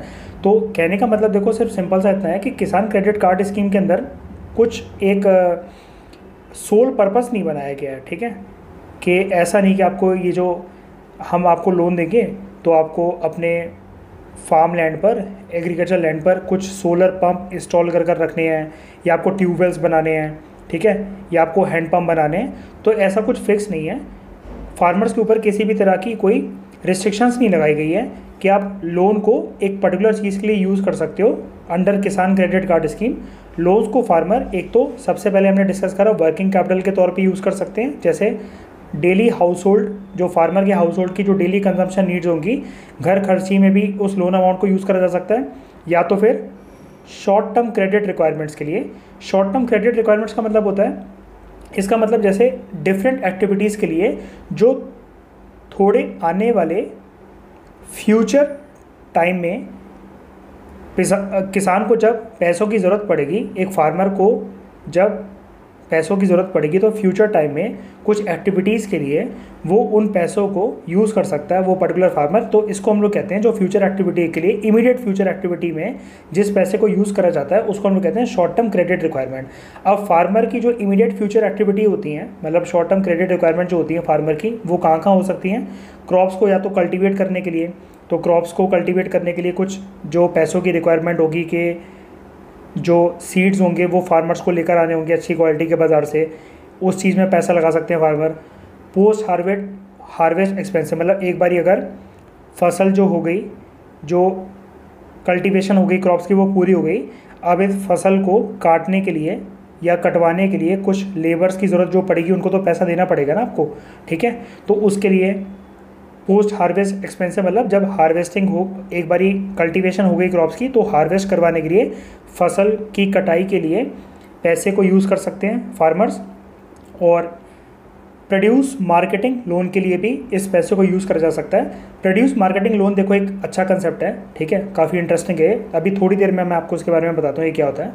तो हमने अभी तक सिर्फ इतना डिस्कस करा कि जो लोन जो किसान क्रेडिट कार्ड के स्कीम के अंदर जो दिया जाएगा उसके लिए किसी भी तरह की रिस्ट्रिक्शंस नहीं है फार्मर्स के ऊपर। वो उसको चाहे तो working capital, day to day activities, expenses के लिए यूज़ कर सकते हैं, या तो शॉर्ट टर्म क्रेडिट रिक्वायरमेंट्स के लिए फार्मर्स उसको यूज़ कर सकते हैं। तो ये सारे एग्जांपल्स हैं कुछ जो आपको स्क्रीन पे दिख रहे हैं। पोस्ट हार्वेस्ट, ये शॉर्ट टर्म क्रेडिट रिक्वायरमेंट्स के, पोस्ट हार्वेस्टिंग एक्सपेंसेस, सीड्स को ख़रीदना, सीड्स को सो करना, पेस्टिसाइड्स मैन्योर के ऊपर खर्चा करना, फसल की कटाई करना, कुछ मशीनरी अगर फार्मर्स को ख़रीदनी हो तो उसके ऊपर, ठीक है। तो ये सारे जो एग्जांपल्स हैं ये शॉर्ट टर्म क्रेडिट रिक्वायरमेंट के हैं। या तो जो किसान क्रेडिट कार्ड स्कीम के अंदर जो लोन मिलेगा, या तो फार्मर्स इन्हें इन एक्टिविटीज़ पे यूज़ कर सकते हैं, या तो वो अपने हाउस होल्ड कंजम्पशन के लिए, घर खर्ची के लिए उस अमाउंट को यूज़ कर सकते हैं। देखो अब हम लोग डिस्कस करते हैं प्रोड्यूस मार्केटिंग लोन का कंसेप्ट। ध्यान से सुनना आप। जनरली होता क्या है आपको भी पता होगा, जैसे क्रॉप्स की एक बारी जो प्रोडक्शन थी, जो क्रॉप्स फार्मर्स ने उगाए थे, अब वो जो फसल है वो तैयार जब एक बारी हो जाती है तो फार्मर्स को उन फसल की कटाई करनी पड़ती है, जिसको हम लोग कहते हैं क्रॉप हार्वेस्टिंग। जब एक बारी क्रॉप्स की हार्वेस्टिंग हो गई, फसल जो तैयार हो गई थी उसको काट लिया फार्मर्स ने, तो फार्मर्स उसके बाद क्या करते हैं, उस फसल को मतलब उस स्टॉक को स्टोर करवा के रख देते हैं, या तो फार्म हाउसेस में या तो वेयर हाउसेस में, मतलब गोडाउंस में। और गोडाउंस जो होते हैं वो कैसे होते हैं, कोल्ड स्टोरेज फर्म्स के तौर पर भी हो सकते हैं। मतलब ऐसी जगह होती है कोल्ड स्टोरेज फर्म्स जहाँ पर जो अनाज होते हैं उनको ऐसे ठंडी जगह पर आप कह सकते हो रखा जाता है जहाँ पर फसल ख़राब नहीं होती, उसमें पेस्ट नहीं लगते हैं किसी भी तरह के, मतलब कीड़े वगैरह नहीं लगते हैं, तो वो फसल फार्मर्स की सिक्योर रहती है। तो cold storage firms, warehouses, या अगर आप कहो इनको गोडाउंस और फार्म हाउसेस, ऐसी जगह पर फार्मर्स अपनी फसलों को हार्वेस्टिंग के बाद स्टोर करके रख देते हैं। अब ये जो प्रोड्यूस मार्केटिंग लोन का कंसेप्ट है ना, ये कंसेप्ट देखो ये कहता है, ये जो फार्मर्स ने अपने जो स्टॉक्स थे इसको स्टोर करके रखा था, इस पे फार्मर्स को लोन की फैसिलिटी मिल जाती है। मतलब फार्म हाउसेस या फिर वेयर हाउस गोडाउंस में जो फार्मर्स के द्वारा फसल अपनी स्टोर करके रखी गई है, इस फसल पे फार्मर्स को लोन मिल जाता है। ऐसी फसल जिसको स्टोर करके रखा गया है फार्मर्स के द्वारा और जिस पे लोन फैसिलिटी फार्मर्स को मिल जाती है, इस कंसेप्ट को हम लोग कहते हैं प्रोड्यूस मार्केटिंग लोन। तो समझ गए आप, ईजी सा कंसेप्ट है ये। लोन मिलता कैसे है, देखो जो वैल्यू ऑफ प्रोड्यूस होती है ना, मतलब फार्मर्स की जो टोटल स्टॉक है, जितना अनाज फार्मर्स ने स्टोर करके रखा हुआ है, उसकी जो भी टोटल वैल्यू होगी, जैसे हम लोग मान लेते हैं 5 लाख रुपीज़ का फार्मर्स का जो क्रॉप्स थी वो उसकी टोटल कीमत 5 लाख रुपीज़ है, जो मार्केट में इस टाइम पे वैल्यू है जो फार्मर्स को मिलेगी उस फसल को बेचने के बाद। तो ये जो एक एस्टिमेटेड वैल्यू है 5 lakh rupees, loan amount farmer को जो मिलेगा इस 5 लाख का एटलीस्ट 60 to 80% तो मिल ही जाता है फार्मर्स को। ठीक है, ये सिर्फ हमने एक एग्जांपल डिस्कस करा 5 लाख वाला। ठीक है, अमाउंट तो देखो ये तो फार्मर के ऊपर है ना कि उसका एग्रीकल्चर लैंड कितना बड़ा है, उस पर खेती बाड़ी कितनी होती है, क्रॉप प्रोडक्शन कितनी हो रही है। दूसरी चीज़, क्रॉप्स भी कौन से उगा रहा है फार्मर, वो उसके ऊपर भी तो डिपेंड करता है ना, कि जैसे राइस और वीट है तो उसकी जो कीमत फार्मर्स को मिलेगी वो काफ़ी अच्छी मिलेगी एज़ कम्पेयर टू कोई और अगर क्रॉप हो। तो जितनी भी टोटल वैल्यू जो होती है फार्मर्स के क्रॉप की, उस पर 60 to 80% लोन अमाउंट मिल जाता है फार्मर्स को। इस कंसेप्ट का हम लोग कहते हैं प्रोड्यूस मार्केटिंग लोन। कुछ और बात करते हैं इस प्रोड्यूस मार्केटिंग लोन के कंसेप्ट के बारे में।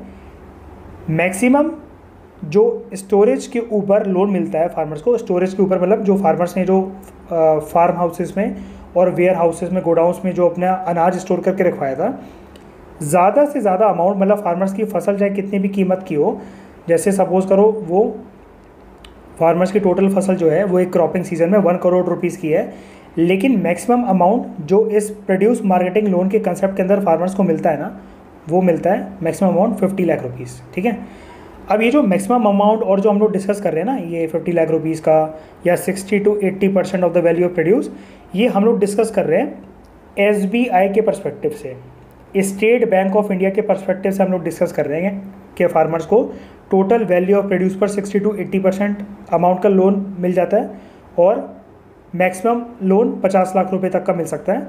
ऐसी अलग अलग बैंक के ये जो एग्रीकल्चर बैंकिंग होती है ना, मतलब बहुत सारे बैंकों ने एग्रीकल्चर बैंकिंग स्टार्ट कर दी है फार्मर्स को लोन देने के लिए, तो उस एग्रीकल्चर बैंकिंग को हम लोग कहते हैं प्रोड्यूस मार्केटिंग लोन का कंसेप्ट। ये जो है अभी जो प्रोड्यूस मार्केटिंग लोन का कंसेप्ट है ना, ये SBI के लिए, या अगर आप सेंट्रल बैंक ऑफ इंडिया की बात करो या ICICI की अगर आप बात करो, हर किसी के लिए, हर किसी बैंक के लिए जो टर्म्स एंड कंडीशंस होती है ना कि कितना % लोन मिलेगा और मैक्सिमम लिमिट कितनी होगी, ये अलग अलग बैंक डिसाइड करता है अपने अपने हिसाब से।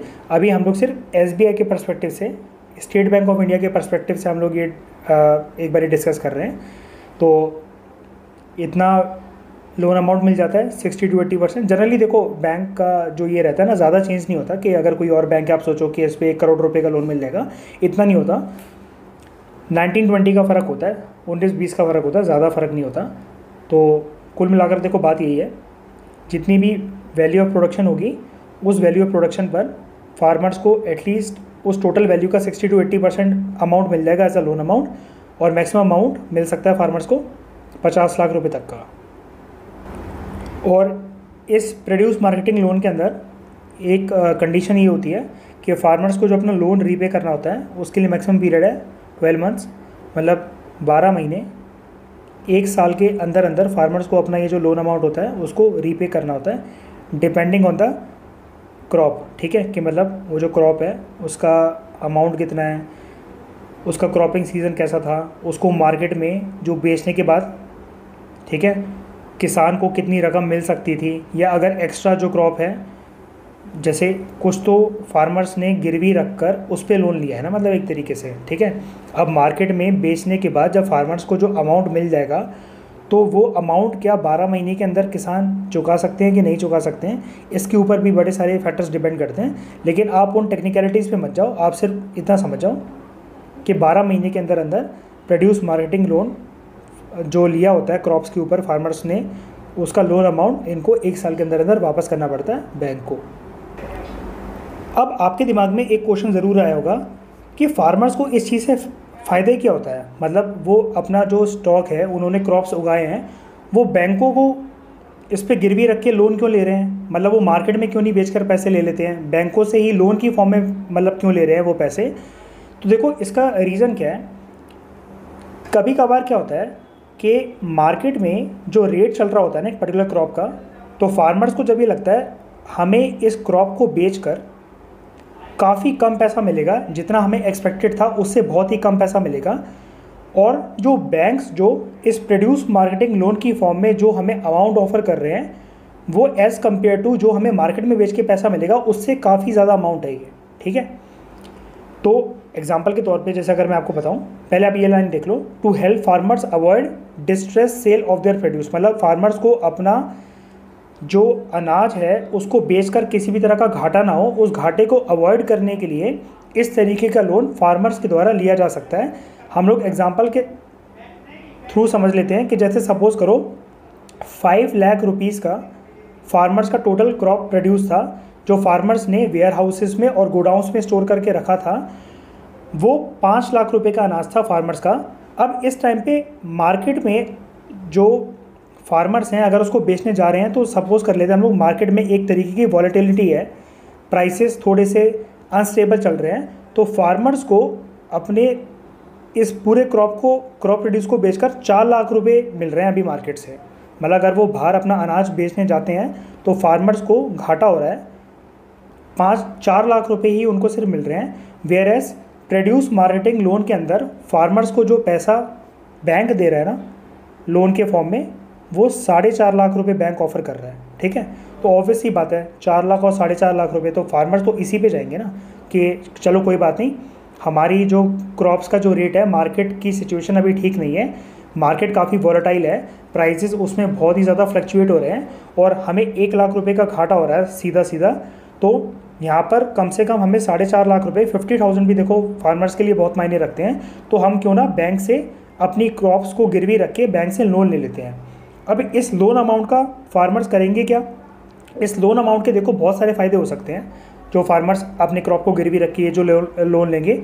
एक तो पास्ट में जो क्रॉप लोन बैंकों से लिया गया था फार्मर्स के द्वारा, उसकी इस अमाउंट से जो उनको ये 4.5 लाख रुपए मिले हैं, जो मैंने एग्जांपल से समझा, इस लोन अमाउंट से फार्मर अपने पुराना लोन कोई भी अगर बैंक के पास चल रहा हो उसकी रीपेमेंट कर सकते हैं एक तो। ठीक है, ये देखो यहाँ पे लिखा हुआ है to enable prompt repayment of crop loan dues, जो भी उनके क्रॉप लोन जो ड्यू चल रहे थे उसकी रीपेमेंट करी जा सकती है। दूसरी चीज़, अगर कोई भी कंटिजेंसी नीड्स, मतलब इमरजेंसी की कोई भी सिचुएशन अगर फार्मर को आ जाए, तो उस केस में फार्मर्स को ये जो लोन अमाउंट है वो लिक्विडिटी प्रोवाइड कर देगा। मतलब सिंपल लैंग्वेज में अगर हम लोग कहें, कैश प्रोवाइड करने में किसी भी इमरजेंसी सिचुएशन में फार्मर्स की हेल्प हो जाएगी इस लोन अमाउंट के थ्रू।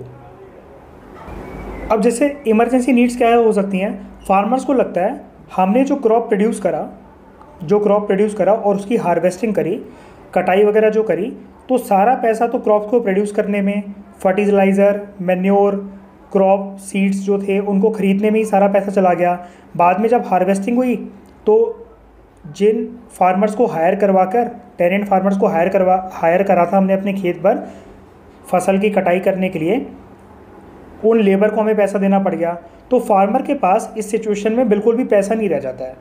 तो अब उन्हें जो एक्स्ट्रा अनाज अगर उनका कुछ बाकी है, जैसे सपोज़ करो किसी फार्म हाउस में उनका एक अनाज पड़ा हुआ है एक्स्ट्रा, मतलब बैंक को गिरवी रखने के अलावा कुछ अनाज अगर फार्मर्स के पास फार्म हाउसेस में पड़ा हुआ है, अब फार्म हाउसेस से मार्केट तक वो किस तरीके से अनाज को पहुंचवाएंगे, उसके लिए कुछ तो देखो ट्रांसपोर्ट कॉस्ट भी लगेगी ना।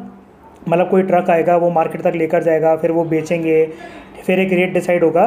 तो ये ट्रांसपोर्टेशन कॉस्ट वगैरह में, और जो लेबर उस माल, जो क्रॉप्स होंगे उसके जो बोरे होंगे उसको ट्रकों में चढ़ाएंगे, इन सब के लिए एक्स्ट्रा इनकम तो देखो फार्मर्स को चाहिए ही है ना। तो इस एक्स्ट्रा इनकम को हम लोग कह सकते हैं ये एक तरीके से कंटिजेंसी नीड्स है कि फार्मर को इमीडिएटली पैसों की ज़रूरत है। तो ऐसे केस में फार्मर्स को लिक्विडिटी की हेल्प हो जाती है, मतलब पैसों की हेल्प हो जाती है इस प्रोड्यूस मार्केटिंग लोन की मदद से। तो ये हमने प्रोड्यूस मार्केटिंग लोन का पूरा कंसेप्ट काफ़ी अच्छे से समझा। आई होप आपको समझ में आया होगा। 10 सेकंड के अंदर फटाफट अगर हम लोग रिवाइज करें तो इसका कंसेप्ट सिर्फ यही कहता है कि फार्मर्स के पास जो स्टॉक्स हैं अपने ग्रेन्स के, अपने अनाज के, अपना क्रॉप का जो भी प्रोड्यूस है, उस पर लोन की फैसिलिटी जो फार्मर्स को मिल जाती है अपने अनाज पर, उसको हम लोग कहते हैं प्रोड्यूस मार्केटिंग लोन। जो फार्मर्स ने अपने फार्म हाउसेस में या गोडाउंस में या वेयर हाउसेस में या कोल्ड स्टोरेज फार्म्स में जो भी अनाज स्टोर करके रखा हुआ है, फार्मर्स को अगर हमें लगता है कि बाज़ार में बेचने के बाद उनको कीमत कम मिलेगी, तो वो अपने स्टोर करे हुए अनाज पर बैंकों से लोन ले सकते हैं। और यही कंसेप्ट है प्रोड्यूस मार्केटिंग लोन का कंसेप्ट। 10 सेकंड से तो ज़्यादा ही लग गए वैसे। तो हमने पहला सेलेंट फीचर काफ़ी कॉम्प्रिहेंसिव तरीके से कवर करा कि लोन्स जो दिए जाएंगे वो वर्किंग कैपिटल के लिए और शॉर्ट टर्म क्रेडिट रिक्वायरमेंट्स के लिए दी जाएंगे किसान क्रेडिट कार्ड स्कीम के अंदर। और उसी के साथ हमने ये जो प्रोड्यूस मार्केटिंग लोन का जो कंसेप्ट था इसको भी देखा। सेकंड सेलिएंट फीचर की अगर हम लोग बात करें किसान क्रेडिट कार्ड स्कीम के अंदर, तो यहाँ पर ये बोला जाता है लोन्स जो फार्मर्स को दिए जाएंगे किसान क्रेडिट कार्ड स्कीम के अंदर, वो नोटिफाइड क्रॉप्स के लिए दिए जाएंगे। और ये जो नोटिफाइड क्रॉप्स है ना, ये क्रॉप इंश्योरेंस स्कीम के अंदर भी कवर है, जिसको हम लोग बोलते हैं प्रधानमंत्री फसल बीमा योजना। तो हम लोगों को पहले ये जानना ज़रूरी है कि ये नोटिफाइड क्रॉप्स जो हैं, जो किसान क्रेडिट कार्ड स्कीम के अंदर एज वेल एज प्रधानमंत्री फसल बीमा योजना के अंदर, जिसको हम लोग बोलते हैं क्रॉप इंश्योरेंस स्कीम भी, तो ये नोटिफाइड क्रॉप्स हैं क्या। तो ये 3 कैटेगरी के क्रॉप्स को कवर करा गया है अंडर किसान क्रेडिट कार्ड स्कीम, या फिर आप बोलो प्रधानमंत्री फसल बीमा योजना के अंदर। और यही है वो 3 कैटेगरी के जो नोटिफाइड क्रॉप्स हैं। तो ये नोटिफाइड क्रॉप्स हैं क्या। सबसे पहला है फूड क्रॉप्स। फूड क्रॉप्स में भी 3 वैरायटी ऑफ क्रॉप्स को कवर करा गया है। एक तो सीरियल्स, दूसरे मिलेट्स और तीसरे पल्सेस। फूड क्रॉप्स देखो वो क्रॉप्स होते हैं, जैसा नेम से आपको पता लग रहा है, जिसको आप कंज्यूम करते हो डायरेक्टली, ठीक है। इनको आप मार्केट में नहीं बेचते हो। जिसको हम लोग मार्केट में बेचते हैं ना, उसको हम लोग कमर्शियल क्रॉप्स कहते हैं। और कमर्शियल क्रॉप्स का दूसरा नाम होता है कैश क्रॉप्स, ठीक है। अब कैश क्रॉप्स की अगर आप अपोजिट कर दो कि मतलब जो क्रॉप कमर्शियल क्रॉप या कैश क्रॉप नहीं है, तो वो फूड क्रॉप्स है। फूड क्रॉप्स मतलब गुजारे के लिए, जिसको हम लोग कहते हैं सब्सिस्टेंस के लिए यूज़ होते हैं। मतलब जो ह्यूमन पॉपुलेशन है इन क्रॉप्स को डायरेक्टली कंज्यूम करती है ग्रो करने के बाद।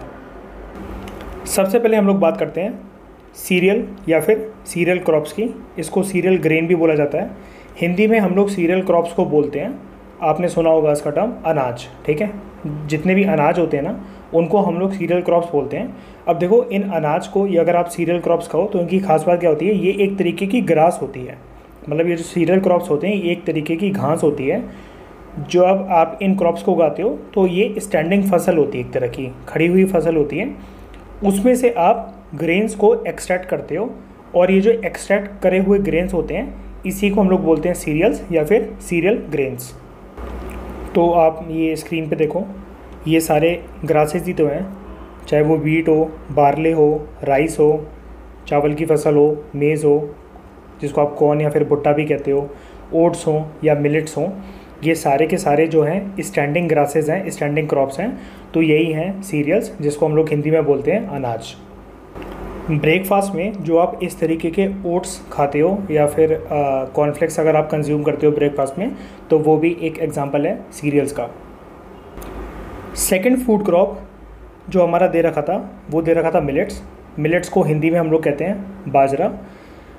ये देखो, ये जो मिलेट्स होता है ना, ये भी एक तरीके की ग्रासेस ही होती हैं, लेकिन इन ग्रासेस में जो क्रॉप होता है ना, अंदर जो क्रॉप होता है इन ग्रासेस के, एज़ कम्पेयर टू सीरियल्स, इन क्रॉप्स का साइज़ जो होता है वो काफ़ी ज़्यादा छोटा होता है। मतलब स्मॉल सीडेड ग्रासेस होती हैं, इनके अंदर जो क्रॉप या फिर ग्रीन मॉलिक्यूल जो आपको मिलता है उसका साइज़ बहुत ही छोटा होता है एज़ कम्पेयर टू सीरियल्स। इनको ज़्यादातर एशिया और अफ्रीका में उगाया जाता है। और ये जो मिलेट्स हैं, बाजरा, अपनी हाई न्यूट्रिशनल वैल्यू के लिए जाना जाता है। एक तो ये फूड क्रॉप की तरह भी यूज़ होता है, मतलब ह्यूमन फूड की तरह भी यूज़ करा जाता है बाजरे को। दूसरा, बाजरे को या अगर आप लोग कहो मिलेट तो उसको फॉडर की तरह भी यूज़ करा जाता है। मतलब जानवरों को इसके जो ग्रीन मॉलिक्यूल्स या जो ग्रासेस होती हैं उसको चारे की तरह भी दिया जाता है। मतलब एज अ एनिमल फॉडर भी एनिमल्स को सर्व करा जाता है इसको। ठीक है, तो आप समझ गए मिलेट्स या जिसको हम लोग बाजरा कहते हैं, it is fit for both human as well as animal consumption. तो ये देखो, ये है बाजरे के खेत और इसमें आपको ये जो बाजरा दिख रहा है ये एक स्टैंडिंग ग्रास है एक तरीके की। आप इसका ग्रीन मॉलिक्यूल देखो, कितनी मुश्किल से आपको नज़र आएगा, मतलब कितने छोटे छोटे मॉलिक्यूल है, इसलिए वहाँ पर लिखा हुआ था इन ग्रासेस में जो ग्रीन का साइज़ होता है वो बहुत ही छोटा होता है। ये देखो कितना ज़्यादा छोटा साइज़ है इसका। तीसरे तरीके का फूड क्रॉप जो नोटिफाइड क्रॉप के अंदर दे रखा था तो वो है पल्सेस। जितनी भी दालें हैं वो फूड क्रॉप में नोटिफाइड क्रॉप की तरह कवर हैं, फिर चाहे वो अरहर की दाल हो, मूंग की दाल हो, मसूर की दाल हो या वैरायटी ऑफ पल्सेस या दालें जो भी होती हैं, वो सारी की सारी जो पल्सेस हैं वो नोटिफाइड क्रॉप्स के अंदर कवर्ड है। फूड क्रॉप्स के बाद अगर हम लोग बात करें तो किसको कवर करा गया है, फिर कवर करा गया है ऑयल सीड्स को। तो अब हम लोग जानते हैं कि ऑयल सीड्स क्या होते हैं। क्या होते हैं ऑयल सीड्स? ऑयल सीड्स देखो, सिंपल टर्म्स में अगर हम लोग कहें वो क्रॉप्स होते हैं जिनको इस पर्पस के साथ ग्रो करा जाता है, उगाया जाता है, ताकि उन क्रॉप से ऑयल एक्सट्रैक्ट हो सके। तो ऐसे कौन कौन से क्रॉप्स होते हैं जिससे ऑयल एक्सट्रैक्ट हो सकता है? एक होता है ग्राउंडनट, जिससे मूंगफली का तेल निकलता है। सनफ्लावर ऑयल इससे निकलता है। सोयाबीन का तेल, ठीक है। और सबसे फेमस हमारे इंडिया में जो है मस्टर्ड, सरसों का तेल जिससे निकलता है, ठीक है। तो ये जो सरसों है, मूंगफली हो गई, सोयाबीन हो गई, इन क्रॉप्स को स्पेसिफिकली इसलिए ग्रो करा जाता है ताकि इनसे ऑयल को एक्सट्रैक्ट करा जा सके, और यही एग्जांपल्स हैं ऑयल सीड्स के।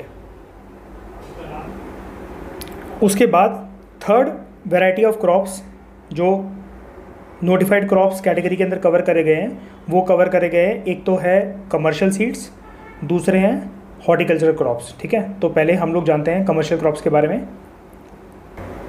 कमर्शियल क्रॉप को जनरली देखो दूसरे नामों से भी जाना जाता है।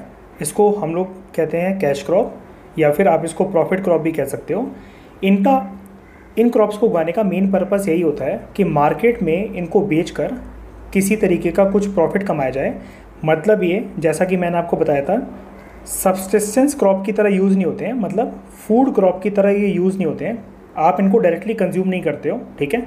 जैसे ये है कॉटन, अब कॉटन को आप खाओगे थोड़ी ना, ठीक है। कॉटन अगर कोई ग्रो कर रहा है तो उसका सोल पर्पस यही है कि वो मार्केट में कॉटन को बेचेगा, ठीक है, और वहाँ से उसको कुछ ना कुछ प्रॉफिट एक्सट्रैक्ट होगा।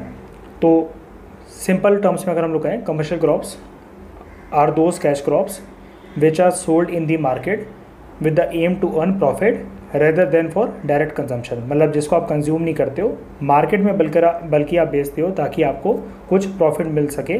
उन क्रॉप्स को आपने उगाया ही इसलिए था, ग्रो ही इसलिए करा था ताकि आपको प्रॉफिट मिल सके।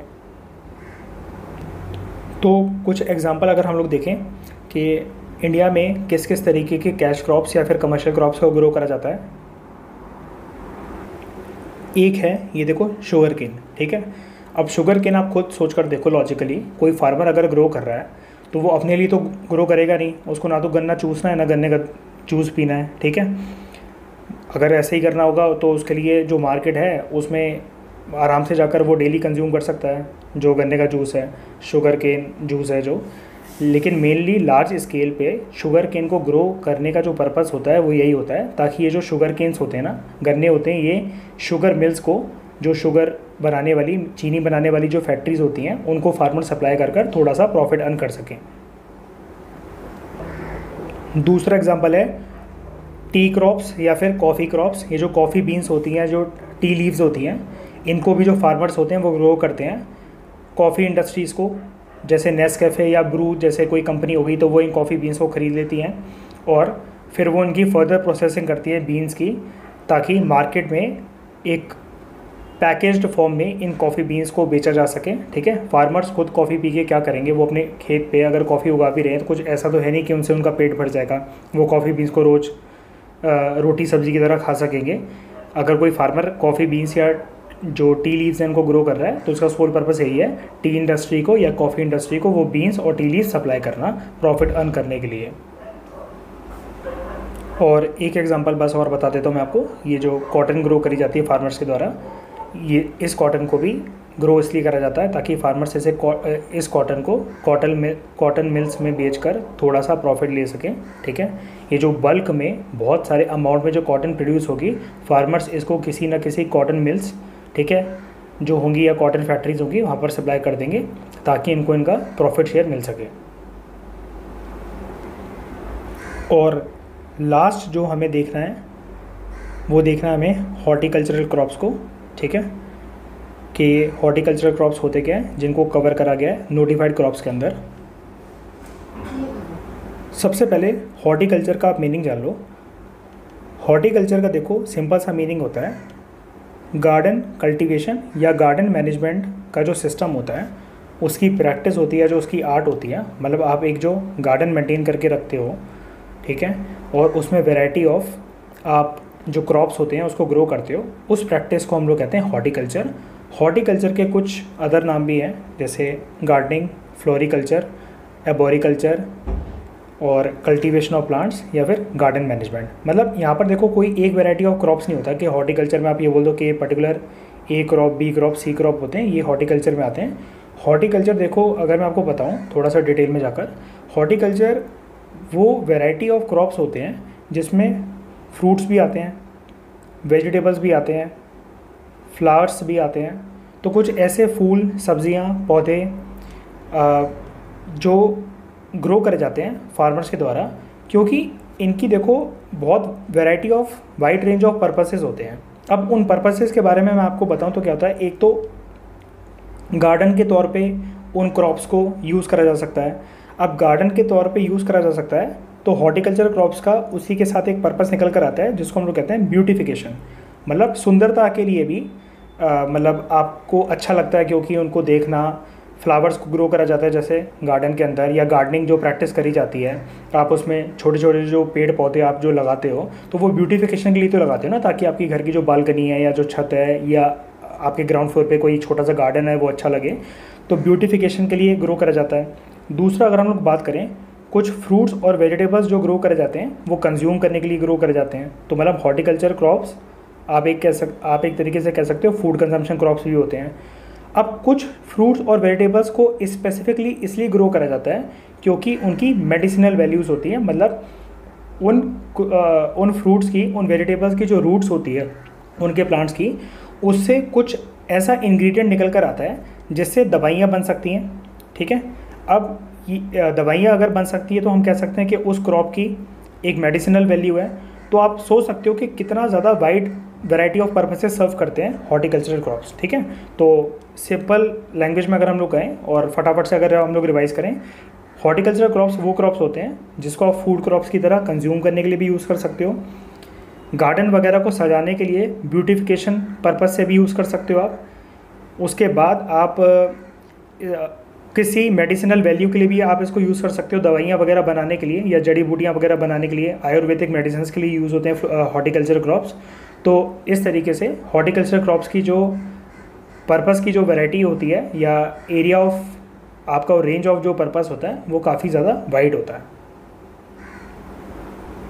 तो जैसा कि आप इस इमेज में देख पा रहे हो, ये जो गार्डनिंग कल्टीवेशन करी जा रही है कुछ ग्रुप ऑफ पीपल के द्वारा,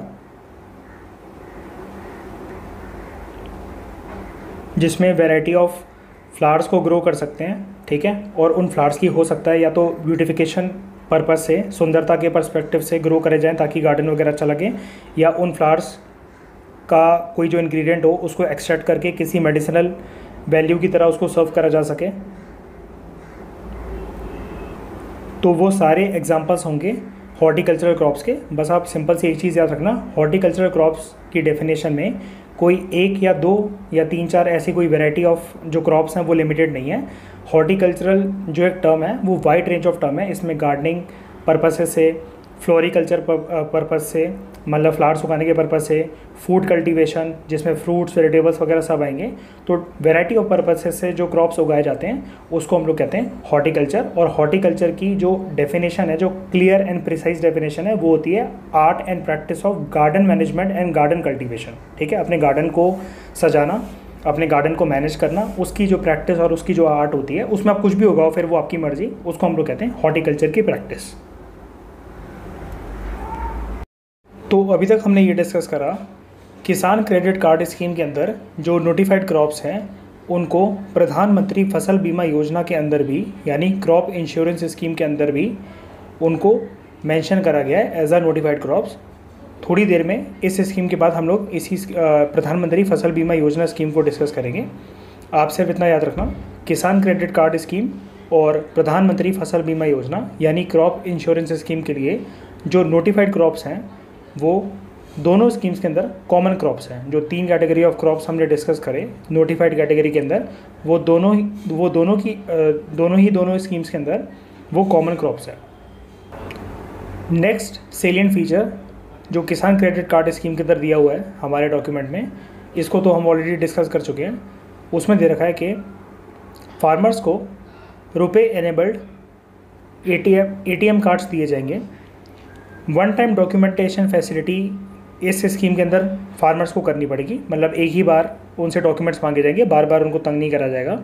उनको इस तरीके के जैसे आप स्क्रीन पर देख रहे हो, ये डेबिट कार्ड, ATM कार्ड्स दिए जाएंगे और फार्मर्स एक लिमिट के अंदर जितनी मर्जी चाहे इस कार्ड से विड्रॉल कर सकते हैं। मतलब अगर फार्मर्स के बैंक अकाउंट में पैसा है तो एक लिमिट के अंदर, मतलब एक बार में, जैसे आप इमेजिन कर लो कि 500 रुपीज़ या 1000 रुपीज़ एक बार में निकलेंगे एक विड्रॉल से, एक बार ATM कार्ड को इंसर्ट करके। लेकिन जितनी बार चाहे जो फार्मर्स हैं वो इस ATM कार्ड को यूज़ कर सकते हैं। जनरली होता क्या है, ATM कार्ड्स में आपके अमाउंट विड्रॉ करने के ऊपर, मतलब ATM आप कार्ड से जो पैसे विड्रॉ करते हो, एक महीने में आप कितने बार पैसे विड्रॉ कर सकते हो, जर्नल केस में इस सिनेरियो में कुछ रिस्ट्रिक्शंस होती है। लेकिन किसान क्रेडिट कार्ड स्कीम में फार्मर्स के ऊपर इस तरह की किसी भी रिस्ट्रिक्शंस को अवॉइड करा गया है। फार्मर्स जितनी मर्जी चाहें उतनी बार विड्रॉल कर सकते हैं अपना अमाउंट उनके जो बैंक अकाउंट में है। बस कंडीशन क्या है, एक अपर लिमिट लगा रखी है कि एक बार में इससे ज़्यादा पैसा नहीं निकलेगा, निकाल वो कितने भी बार सकते हैं। तो यही हमने डिस्कस करा। इस स्कीम में एक फैसिलिटी है कि ATM एनेबल्ड रुपए कार्ड्स फार्मर्स को दिए जाएंगे और one time documentation facility, farmers को बस एक ही बार जितने डॉक्यूमेंट्स की ज़रूरत है सबमिट करवाने के लिए एक ही बार उनको सबमिट करवाने पड़ेंगे, बार बार उनसे डॉक्यूमेंट मांग कर उनको तंग नहीं करा जाएगा। और कितनी भी विड्रॉल्स इस ATM कार्ड के थ्रू फार्मर्स कर सकते हैं एक रीजनेबल लिमिट के अंदर, ठीक है। जैसे 500 रुपये एक बार ATM कार्ड को इंसर्ट करके, एग्जाम्पल के तौर पर हम लोग डिस्कस कर रहे हैं, एक बार ATM कार्ड फार्मर ने इंस्टॉल करा तो 500 रुपये एक बार में निकाल सकते हैं। अब ये 500 रुपीज़ जितने मर्जी बार एक दिन में, एक महीने में, एक हफ्ते में फार्मर्स विड्रॉ कर सकते हैं, उसके ऊपर किसी भी तरह की रिस्ट्रिक्शंस नहीं है। नेक्स्ट सेलिएंट फीचर को भी हमने इंट्रोडक्शन के अंदर ही डिस्कस कर दिया था कि इस स्कीम के अंदर किसान क्रेडिट कार्ड होल्डर्स को इंश्योरेंस कवर की फैसिलिटी दी गई है। Insurance against death and permanent disability, 50,000 rupees का इंश्योरेंस कवर मिलेगा फार्मर्स को डेथ के लिए, और 25,000 रुपीज़ की इंश्योरेंस की फैसिलिटी है परमानेंट डिसेबिलिटी के अंदर।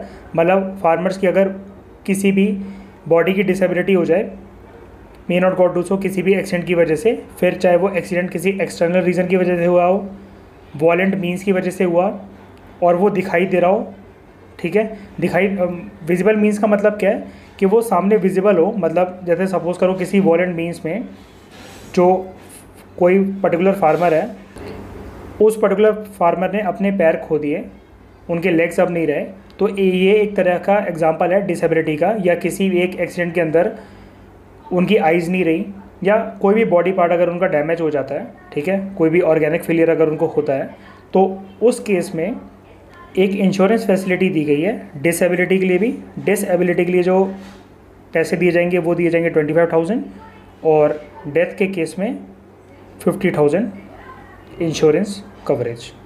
और आपको याद होगा, ये देखो डॉक्यूमेंट जो हमने इंट्रोडक्शन में पढ़ा था, तो हमने ये भी डिस्कस करा था, ये जो इंश्योरेंस प्रीमियम है इसको बैंक और जो बोरोवर है वो दोनों के दोनों आपस में शेयर करेंगे 2:1 के रेशियो में। मतलब पूरे इंश्योरेंस कवर का जो पैसा है 2 रेशियो में देगा बैंक, और 1 रेशियो में दिया जाएगा बोरोवर्स के द्वारा। लास्ट सेलिएंट फीचर जो हमें डिस्कस करना है वो यहाँ पर दे रखा है।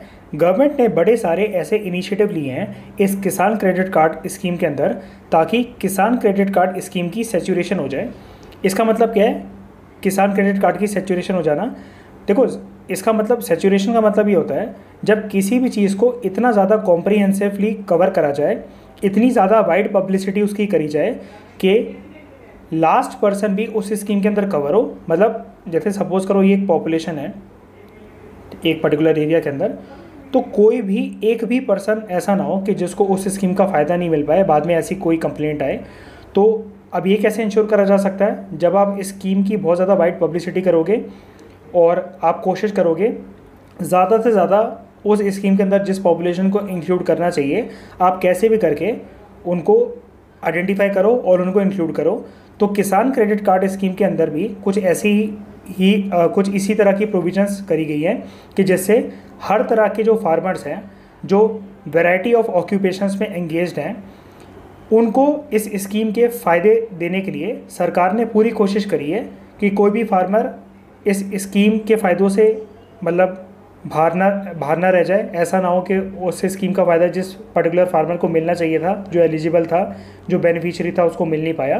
तो इसका मतलब होता है किसान क्रेडिट कार्ड का सैचुरेशन, मतलब हर किसी को इंक्लूड करना, लास्ट टू लास्ट पर्सन भी अगर कोई बेनिफिशियरी के लिए एलिजिबल है तो उसको इंक्लूड करना चाहिए, कोई भी लेफ्ट आउट नहीं होना चाहिए। और अगर हम लोग बात करें क्या मीन्स एंड मेथड्स गवर्नमेंट के द्वारा अपनाए गए हैं जिसकी वजह से किसान क्रेडिट कार्ड की सैचुरेशन इंश्योर करी गई है गवर्नमेंट के द्वारा, तो इसमें उन फार्मर्स को भी इंक्लूड करा गया है जो एनिमल हस्बेंड्री ऑक्यूपेशन में एम्प्लॉयड है। एनिमल हस्बेंड्री का देखो सिंपल सा मीनिंग ये होता है, जब आप एनिमल्स को रेस करते हो, कोई भी फार्मर जो होता है, किसान होता है, वो एनिमल्स का पशुओं को पालता है ताकि उनसे वैरायटी ऑफ प्रोडक्ट्स ऑब्टेन करे जा सकें। अब वो प्रोडक्ट्स या तो सेल्फ कंजम्पशन के लिए यूज़ हो सकते हैं या मार्केट में बेचने के लिए। बेसिक तरीके से अगर हम लोग एक एग्जांपल से समझें तो जैसे एक लेडी हैं और ये फार्मर है, जैसे किसी एक एरिया में हम लोग मान लेते हैं ये मध्य प्रदेश में कहीं पर एक फार्मर है। अब इमेज में जैसा कि आपको दिख रहा है, इन्होंने काउस को पाल रखा है। अब काउस से क्या प्रोडक्ट निकल सकते हैं? काउस से मिल्क निकलेगा। मिल्क को ये बाहर की किसी डेयरी पर ये सप्लाई कर सकती हैं। अब क्योंकि ये थोड़ा सा बड़ा बिजनेस हो जाता है तो अमाउंट ऑफ मिल्क जो प्रोड्यूस कर जाएगा इन काउस के द्वारा वो काफ़ी लार्ज स्केल पे कर जाएगा, तो इन लेडी को उस मिल्क को बेच के काफ़ी ज़्यादा अच्छी अर्निंग हो जाएगी। और कुछ अमाउंट ऑफ मिल्क ये अपनी सेल्फ कंजम्पशन के लिए भी रख सकती हैं। तो एनिमल हस्बेंड्री का सिंपल सा मीनिंग यही होता है, जब आप एनिमल्स को, जिसको हम लोग कहते हैं लाइव स्टॉक, आप उनको मेंटेन कर रखते हो, पालते हो आप उनको, ताकि आपको उनसे वैरायटी ऑफ प्रोडक्ट्स मिल सके। अब मिल्क की फर्दर प्रोसेसिंग से आप जैसे स्वीट शॉप वगैरह भी चला सकते हो, ठीक है, या आप दही बेच सकते हो, फिर आप फर्दर प्रोसेसिंग करके आप घी बना सकते हो। तो इससे काफ़ी ज़्यादा फ़ायदा हो जाता है फार्मर्स को। तो जो फार्मर्स एनिमल हस्बेंड्री ऑक्यूपेशन में एम्प्लॉयड हैं उनको भी इंक्लूड करा गया है। कुछ और एनिमल हस्बेंड्री के एग्जांपल क्या हो सकते हैं, हैंस को जैसे रेस करना, ठीक है, मुर्गियां पालना ताकि आप उनके अंडे बेच सको। तो ये सारे कुछ एग्जांपल हैं एनिमल हस्बेंड्री के। तो किसान क्रेडिट कार्ड की सैचुरेशन के लिए सबसे नंबर 1 मेथड जो हमने देखा कि गवर्नमेंट ने क्या क्या इनिशिएटिव लिए हैं, तो एक तो जो वो फार्मर्स जो एनिमल हस्बेंड्री ऑक्यूपेशन में एम्प्लॉयड है उनको भी कवरेज दी गई है एज अ किसान क्रेडिट कार्ड बेनिफिशियरी। दूसरा, उन फार्मर्स को कवरेज दी गई है जो फिशरी सेक्टर में इन्वॉल्व हैं, ठीक है, जो मतलब फिशेस को पकड़ते हैं और फिशेस को मार्केट के अंदर बेचते हैं। तो फिशरी सेक्टर्स के फार्मर्स को भी किसान क्रेडिट कार्ड स्कीम के अंदर बेनिफिशरीज बनाया गया है।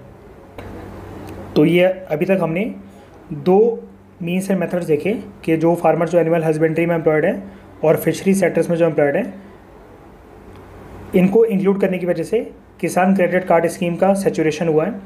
तीसरा हम लोग बात करते हैं, ये एक बहुत अच्छा इनिशिएटिव है गवर्नमेंट की तरफ से कि कोई भी लोन जो पास होगा ना, फार्मर्स को जो लोन दिया जाएगा किसान क्रेडिट कार्ड स्कीम के अंदर, उसमें किसी भी तरह की प्रोसेसिंग फ़ी नहीं लगेगी।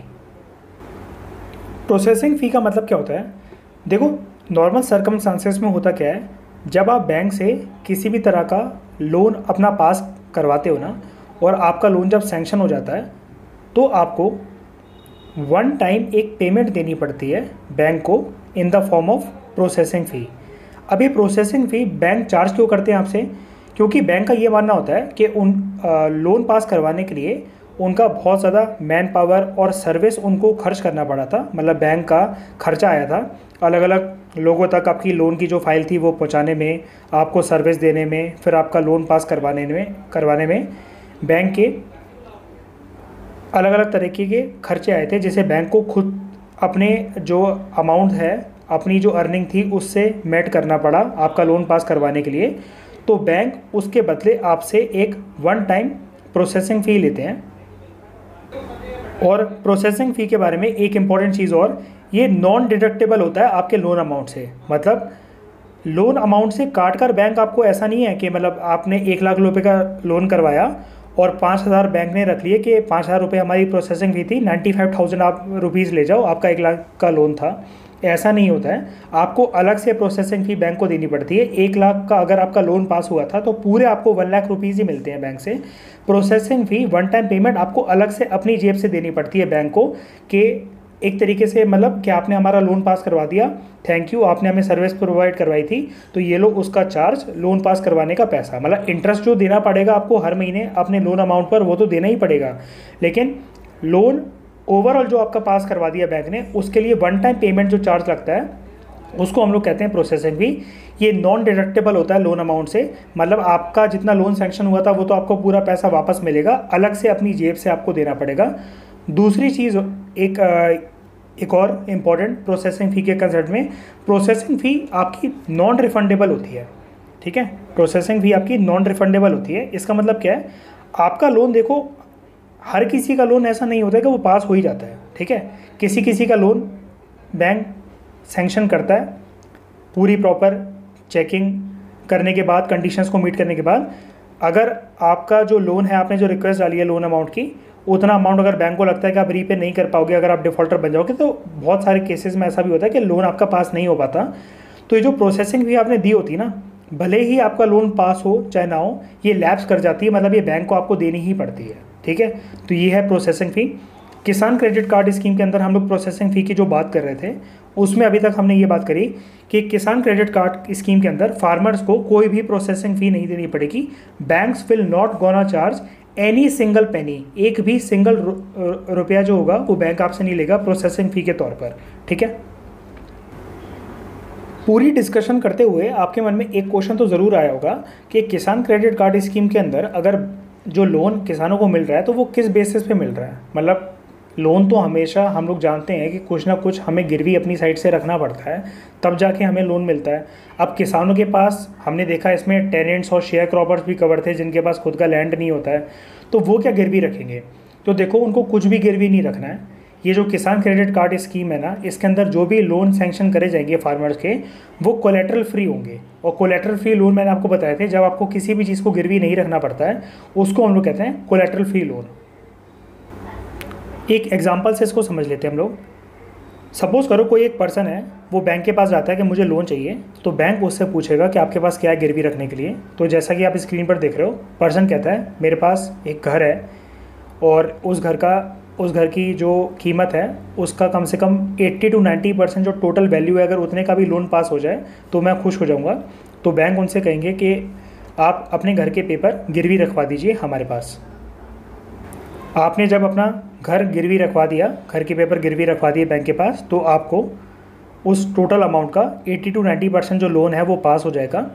अब ये ऐसे केस में 99% चांसेस ये हैं कि आपका लोन अप्रूव हो जाएगा, क्योंकि बैंक को पता होता है कि अगर आप लोन नहीं दे पाए तो वो आपका घर बेच के, ठीक है, घर बेच के अपना पैसा रिकवर कर लेगा बैंक। तो बैंक को किसी भी तरह का फ्यूचर लॉस नहीं होगा, फ्यूचर लॉस से बच सकते हैं, क्योंकि प्रॉपर्टी एक ऐसी चीज़ है जिसकी कीमत एक तो फ्यूचर में बढ़ती रहेगी, दूसरा प्रॉपर्टी के रियल पेपर बैंक के पास हैं, बैंक ने वेरीफाई करने के बाद ही आपको लोन अप्रूव करा होगा घर के लिए, होम लोन, ठीक है। तो जो घर के पेपर जो बैंक ने अपने पास गिरवी रखे हैं, अगर आप कल को पेमेंट नहीं कर पाते हो अपनी अलॉन्ग विद द इंटरेस्ट, तो बैंक आपके घर को बेचकर अपना पैसा रिकवर कर लेंगे। तो इस केस में कोलेट्रल क्या हुआ? कोलेट्रल हुआ आपका घर, मतलब एक ऐसी चीज़ जिसको आपने गिरवी रखवाया, उसको गिरवी रखवाने के बाद बैंक से आपका लोन अप्रूव हुआ और आपको बैंक ने पैसे दिए। दूसरे केस में कोलेट्रल फ्री लोन्स क्या होते हैं, जिसमें आपको कोई भी ऐसी प्रॉपर्टी जैसी चीज़ गिरवी नहीं रखवानी पाती है, गिरवी नहीं रखवानी होती है बैंक के पास, और बिना कुछ गिरवी रखवाए बैंक आपको पैसा देने के लिए रेडी हो जाती है। जितना भी लोन अमाउंट आपका होता है, बाद में आप इंटरेस्ट देते रहते हो इस लोन अमाउंट पे, लेकिन आपको बदले में कुछ भी गिरवी नहीं रखवाना पड़ता है।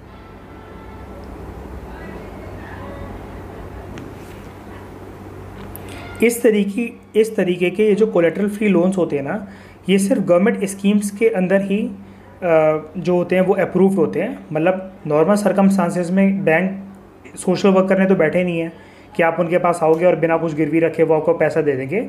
सरकारी स्कीम्स के अंदर अगर कोई ऐसी प्रोविज़न होती है ना, तो जनरली उसमें ऐसे गरीब लोगों के लिए, लाइक फार्मर्स या फिर कोई वर्कर्स हो गए या कोई माइग्रेंट्स हो गए, उनका अगर लोन अप्रूव करवाना होता है ना सरकार को, तो जनरली सरकार कंडीशन रखती है कि कोलेट्रल फ्री लोन्स हम लोग रखेंगे, क्योंकि सरकार उस टाइम पे गारंटी की तरह खुद काम करती है। मतलब सरकार एक अपने आप में गारंटी बन जाती है फिर ऐसी स्कीम्स के अंदर कि कोई बात नहीं, अगर वहाँ से अगर आपको पैसा नहीं आया तो कोई बात नहीं, बैंक को चिंता करने की ज़रूरत नहीं है, सरकारी जेब से वो पैसा जाएगा।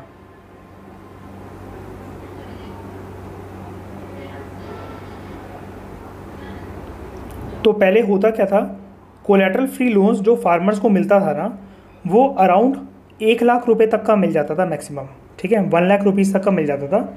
लेकिन किसान क्रेडिट कार्ड स्कीम के अंदर क्या करा गया है, 2 अच्छी बातें हुई हैं कोलेट्रल फ्री लोन्स की वजह से। एक तो क्योंकि वो लोन कोलेट्रल फ्री है तो किसानों को कुछ गिरवी नहीं रखना है। दूसरी बात यह है कि अभी तक जो 1 लाख रुपीज़ मिलता था ना, उसकी लिमिट बढ़ाकर 1.6 लाख रुपीज़ कर दी गई है। मतलब अब बिना कुछ गिरवी रखे फार्मर्स को अमाउंट 1,60,000 रुपये तक का आराम से मिल जाएगा बैंकों से इस किसान क्रेडिट कार्ड स्कीम के अंदर।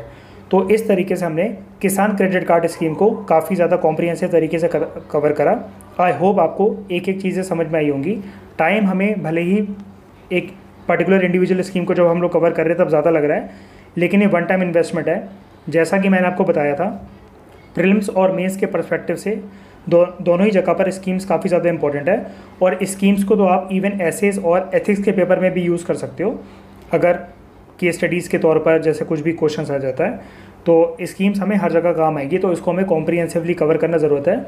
और यूपीएससी अब डीपर और ज़्यादा डीपर चला जाता है स्कीम्स के अंदर पिछले रिसेंट 2-3 सालों के अंदर। अब वो ऊपर से स्कीम्स नहीं पूछते हैं, तो इसकी सारी प्रोविजंस हमें पता होनी चाहिए कि इवन मेंस में अगर हमें क्रिटिकल एनालिसिस के कोई क्वेश्चंस आ रहे हैं तो क्रिटिकल एनालिसिस वाला पार्ट कोई भी स्कीम्स का होगा या उसकी एनालिसिस होगी, वो तो हम तभी कर पाएंगे ना जब हम प्रोविजंस डीपली जानेंगे उसकी। तो ये डिस्कशन हमारी ऐसी ही चलेगी कॉम्प्रिहेंसिव तरीके से। तो फिलहाल इस डिस्कशन में इतना ही। Thank you very much for discussion.